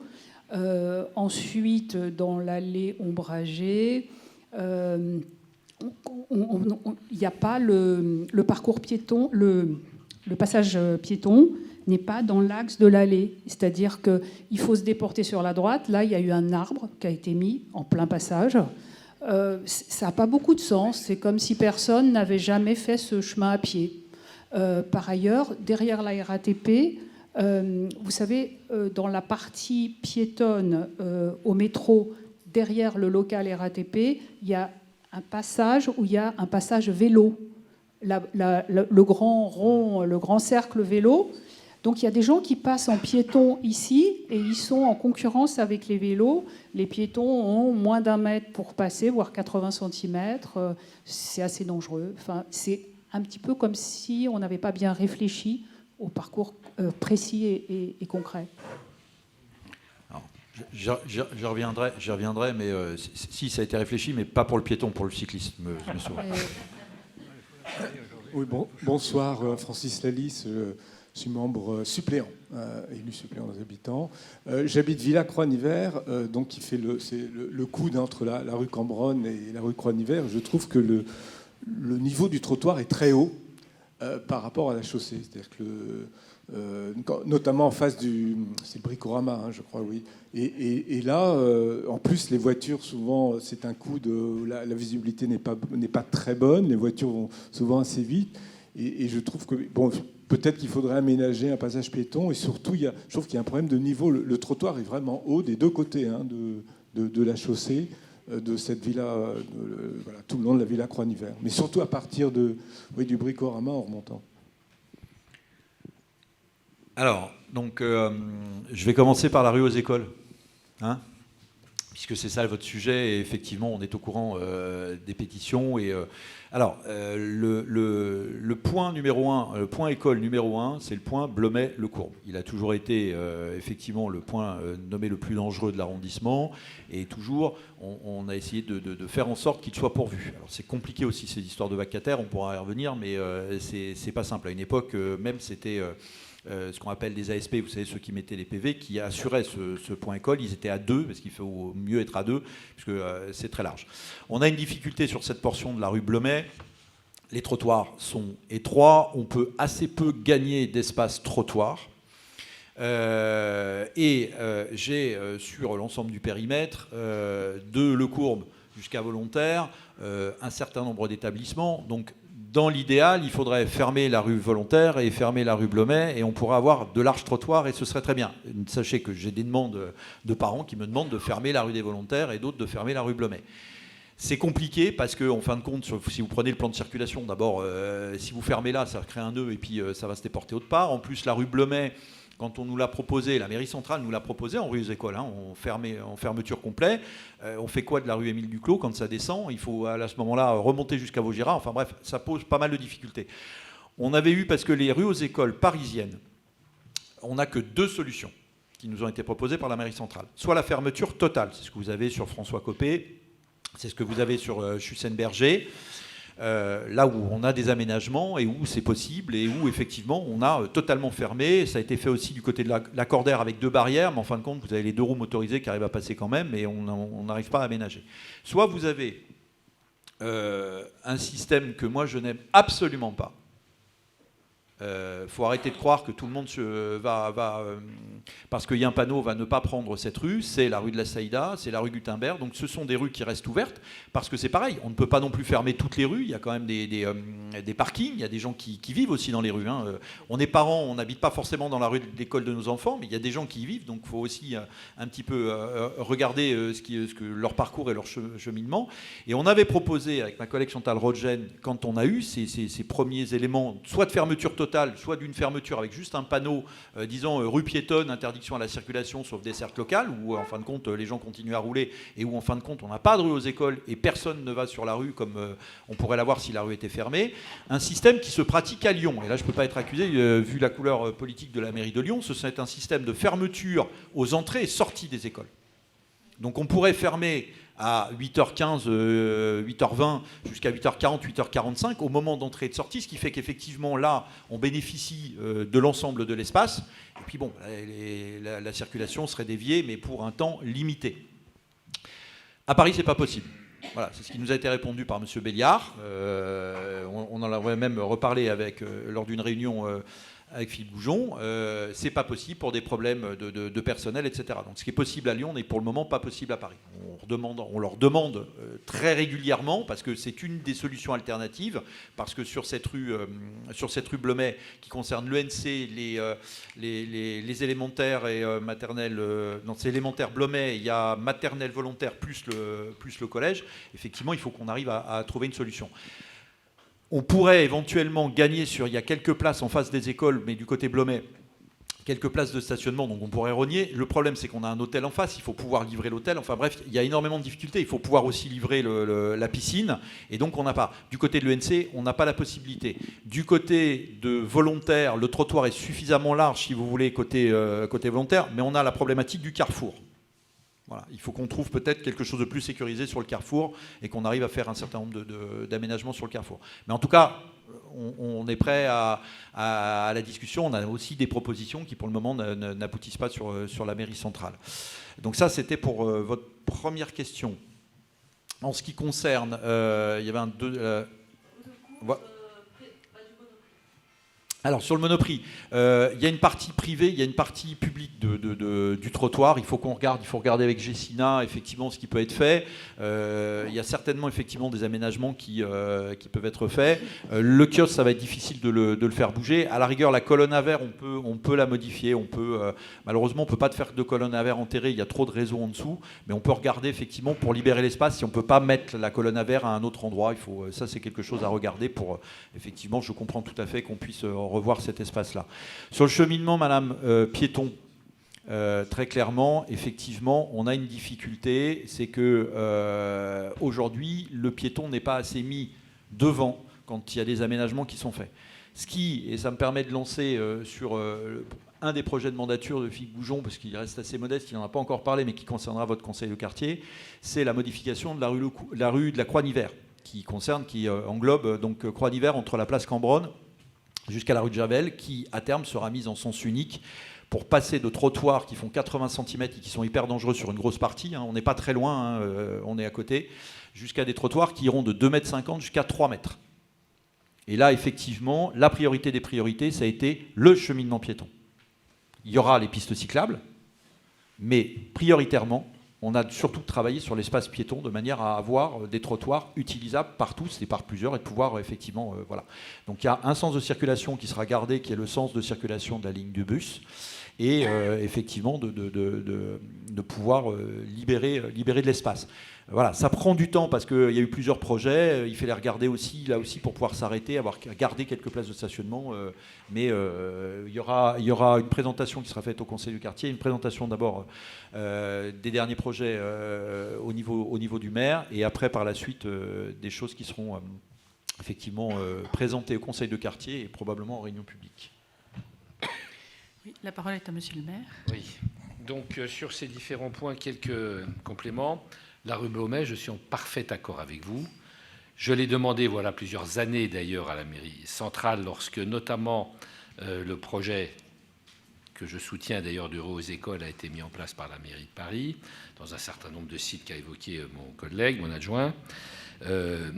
Il n'est pas possible de continuer comme ça, avec des milliers d'élèves entre le collège du Hamel, l'école ENC, l'école Blomet, etc., chaque matin, chaque sortie d'école, etc. Donc effectivement, j'ai fait une demande à la mairie centrale qui pour le moment n'a pas été suivie des faits, mais on continue à en discuter. C'est compliqué, comme ça a été dit, je ne vais pas revenir sur ce qui a été dit, parce qu'il y a aussi le fonctionnement de la rue, pour tout un tas de raisons, qui rend difficile une fermeture complète. L'idéal, ce serait ça, c'est de fermer à Blomet jusqu'à volontaire. Mais c'est un peu compliqué pour tout un tas de raisons. Mais en tout cas, ce sujet-là, on est dessus, hein, et on ne laissera pas la situation... en plan, comme d'ailleurs le carrefour aussi. Alors, on a pu faire surveiller le carrefour Blomet-Le Courbe, où là, il y a en général un agent de surveillance, policier ou autre, mais aussi de l'autre côté, volontaire Blomet, très dangereux. Pendant longtemps, il y avait une dame qui était très bien, d'ailleurs, qui était là, malheureusement, elle est partie, etc. Il a fallu un certain temps pour la remplacer. Elle l'est de temps en temps, elle ne l'est pas, etc. C'est très ennuyeux. Moi, ma priorité, c'est déjà d'affecter des personnels aussi de surveillance, enfin de sécurité routière, des vacataires qu'on n'arrive pas à recruter. Ce n'est pas tellement le problème budgétaire ou le problème qu'on ne souhaite pas le faire, c'est qu'on n'a pas la main-d'œuvre. C'est la raison pour laquelle j'ai fait une proposition à la mairie centrale, comme ça existe dans certaines villes, de faire appel à des papiers des mamies trafic, entre guillemets, c'est-à-dire des parents ou grands-parents d'élèves de ces écoles. Sur les milliers de parents, on va bien en trouver quand même 2 ou 3 qui sont capables de faire ce genre de job. Assez compliqué, parce qu'il y a plusieurs prestations dans la journée, etc. Mais il peut y avoir des gens en retraite, en pré-retraite, en fin de compte, etc. Parce qu'on n'arrive pas à recruter des vacataires qui sont payés quelques centaines d'euros par mois, ce qui est quand même peu, pour faire plusieurs prestations par jour. Il faut y être le matin à 8h, ensuite à la sortie, etc. Même si les horaires ont été modifiés pour faciliter le recrutement, on n'y arrive pas. On a chaque année de moins en moins de points d'école qui sont surveillés. Hein, il nous en manque 13. Donc s'il y a des candidats parmi vous, n'hésitez pas. Moi j'ai des chasubles là dans ma voiture, je vous en donne une, et puis on vous met le matin à 8h au truc. Hein, mais bon, cela étant, il faut régler le problème sur le plan matériel, enfin physique, quoi. Voilà, ça c'est un sujet. Mais je suis en pleine phase avec vous. Et votre pétition va me servir. Donc n'hésitez pas à la massifier, parce que c'est bien d'être appuyé aussi par des habitants, etc. La Croix-Niver, ce sera les Champs-Élysées du 15e. Enfin, carrément. Ça va changer, hein, parce que par rapport à ce que c'est aujourd'hui, non, mais c'est une rue qui est très difficile, qui n'est pas terrible. Hein.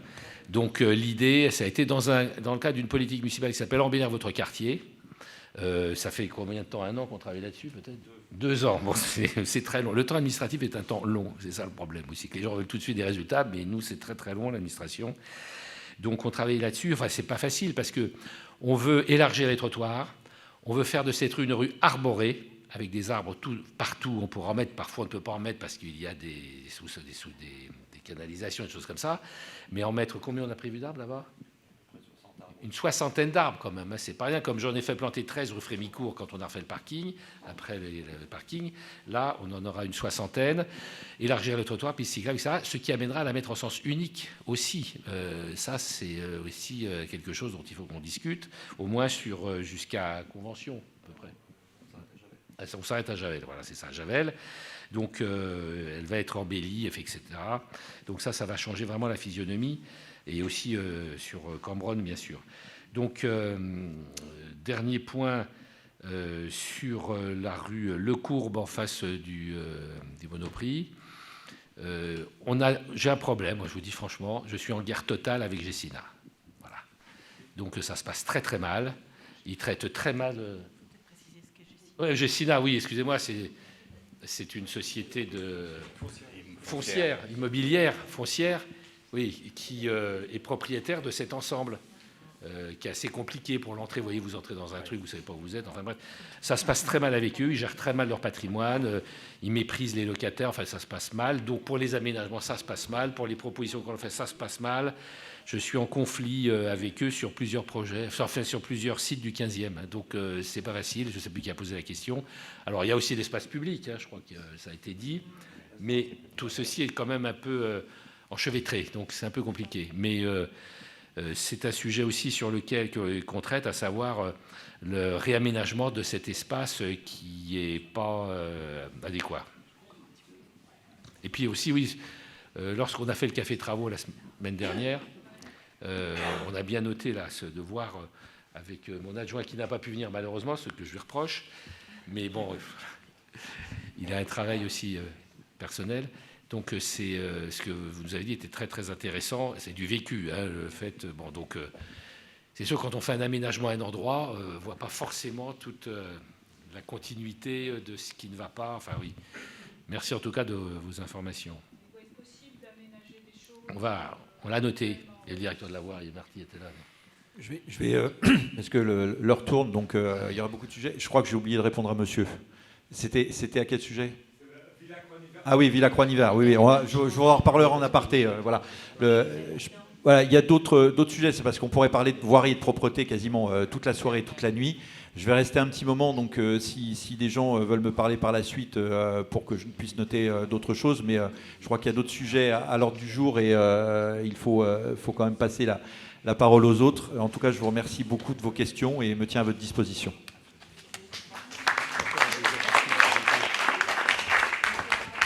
Merci pour toutes ces questions. On va passer maintenant à la deuxième partie de l'ordre du jour. Monsieur Luineau.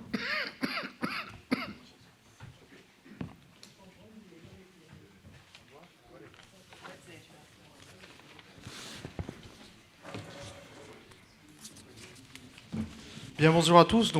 Bonsoir à tous. Je vais vous parler un petit peu du plan biodiversité, puisque la ville a mis en place depuis 2018 un premier plan diversité qu'il est question aujourd'hui de renouveler. Et donc, on a souhaité avec le maire ne pas se limiter à la concertation qui est mise en place au niveau, je dirais, de la plateforme Décider.Paris mais aussi de venir en parler systématiquement dans les conseils de quartier pour essayer aussi de faire vivre la participation à ce dispositif.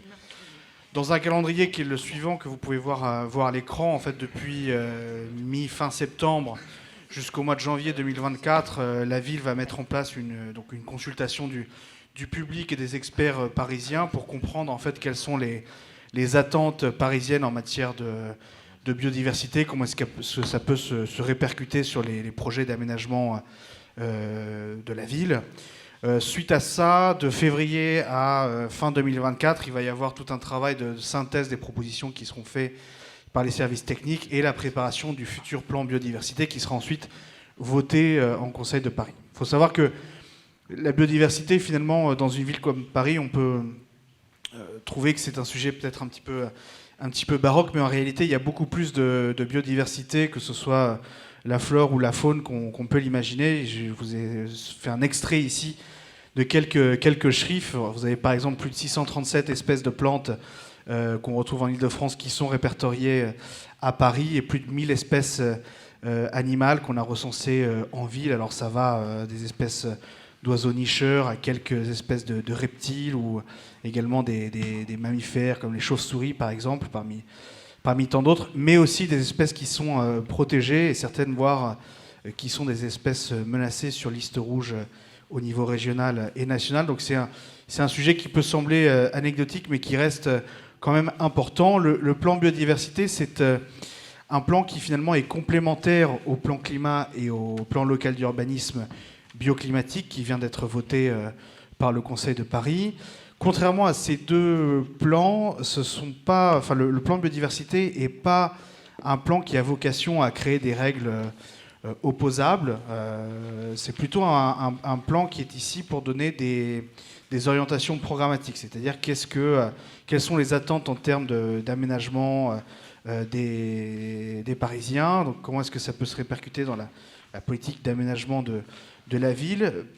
Parce que, en fait, quand on regarde, par exemple, un PLU bioclimatique, un plan local d'urbanisme ou un plan climat, là, on va vraiment mettre en place un certain nombre de règles qui vont devenir opposables en cas, par exemple, de construction. Ici, c'est plutôt pour donner des orientations et pour indiquer, finalement, à la ville ce qu'il faut prendre en compte quand elle met en place ces grands projets. Le précédent plan biodiversité, il a notamment permis de mettre en place un certain nombre d'éléments, notamment de favoriser en fait, et de comprendre où est-ce que les Parisiens voulaient implanter un certain nombre d'espaces qui sont favorables, par exemple, aux espèces sauvages. Donc ça nous a permis de comprendre, par exemple, où est-ce qu'on devait créer des mares, où est-ce qu'on devait étendre des espaces végétalisés, et également ça nous a permis de comprendre où est-ce qu'il fallait implémenter, par exemple, des abris pour une partie de la faune. Mon collègue qui s'occupe des parcs et jardins pourrait notamment vous parler de tout ce qui a été mis en place pour protéger certains insectes qui contribuent à l'écosystème de Paris. Ça nous a aussi permis de comprendre en fait comment est-ce qu'on peut limiter un certain nombre de pressions environnementales, et notamment de réduire la pollution lumineuse. Et je vais vous donner un exemple. On parlait tout à l'heure du budget participatif. C'est vrai qu'on a, par exemple, dans le 15e, on est un territoire d'expérimentation de ce qu'on appelle l'éclairage intelligent, donc c'est en fait un changement du système d'éclairage public qui diminue en fait quand il n'y a pas de présence de piétons, et qui s'intensifie quand il détecte une présence. C'est mis en place non seulement, si vous voulez, pour faire des économies d'énergie, mais c'est aussi mis en place parce que ça permet de réduire la pollution lumineuse, non seulement pour les riverains, mais aussi pour la faune. Et donc c'est important aussi de ce point de vue-là.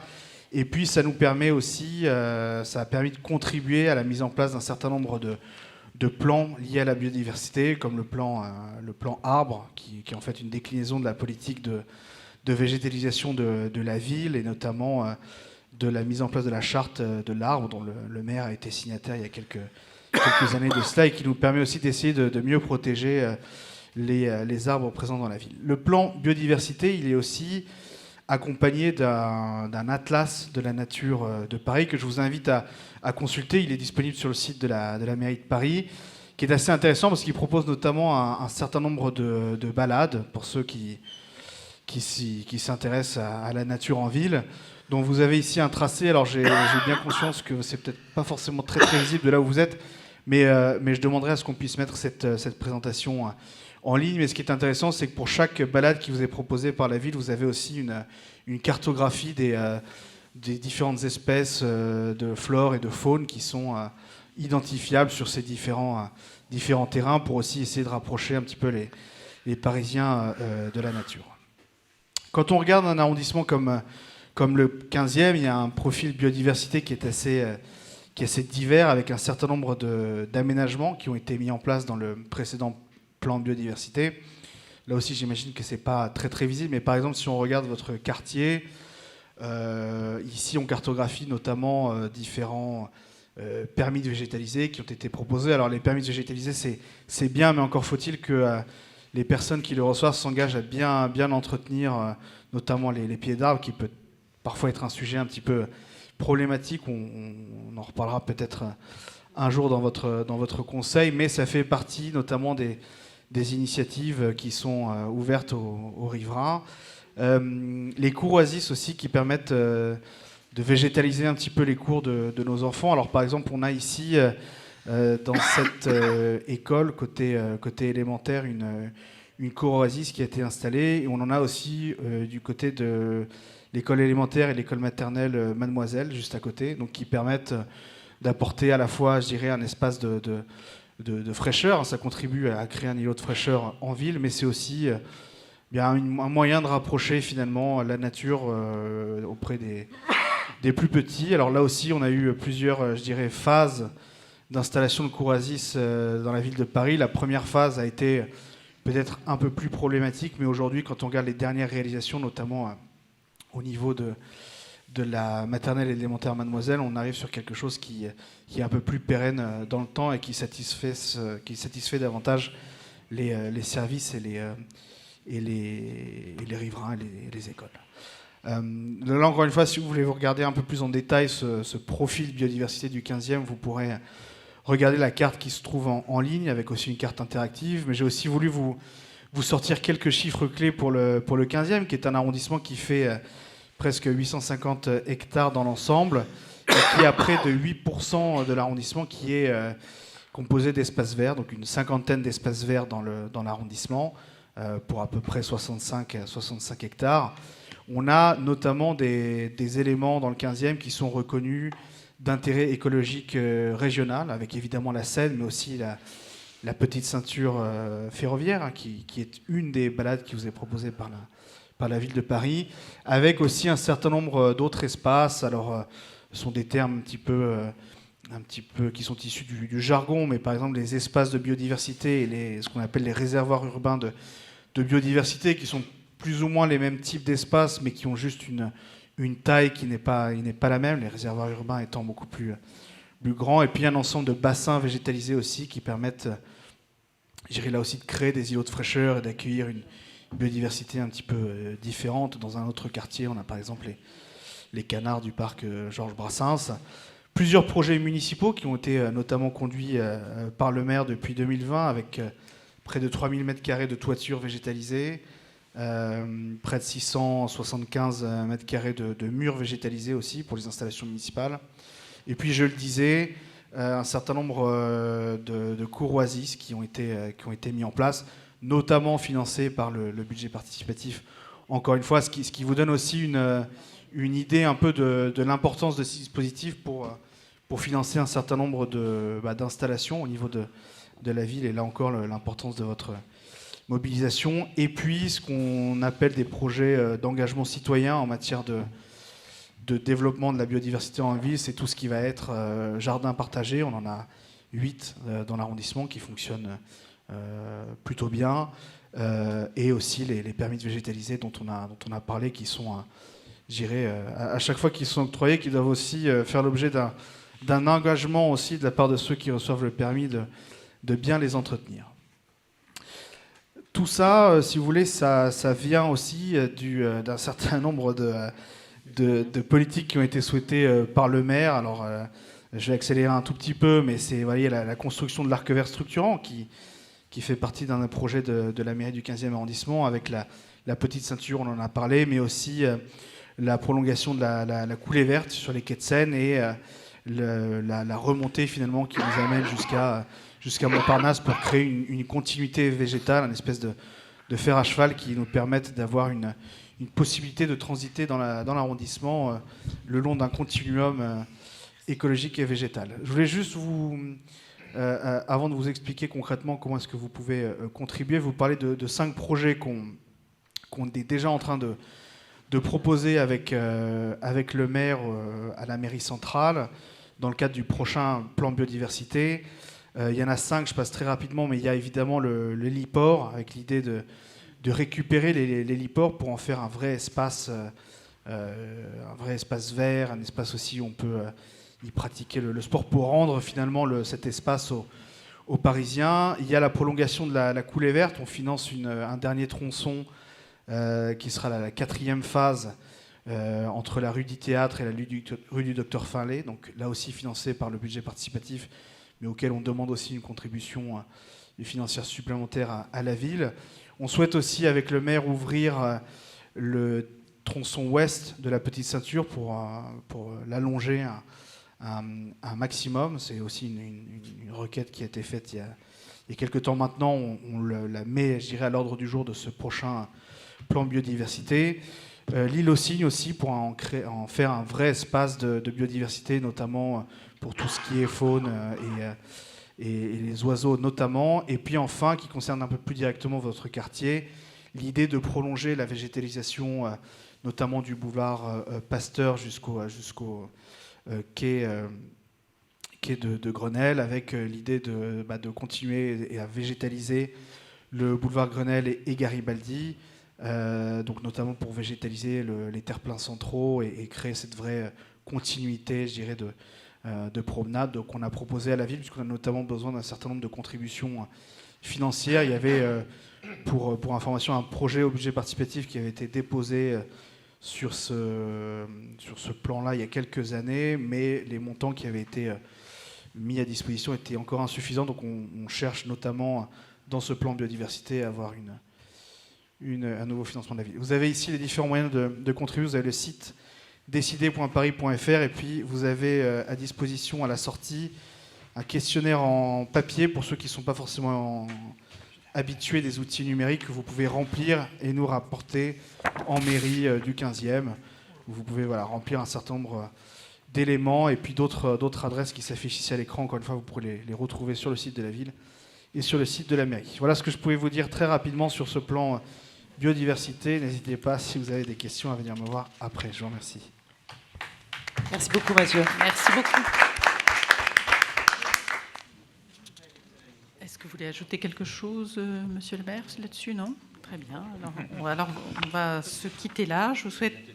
Ah oui, est-ce que vous avez des questions sur ce que vient de présenter monsieur Luineau sur le plan biodiversité?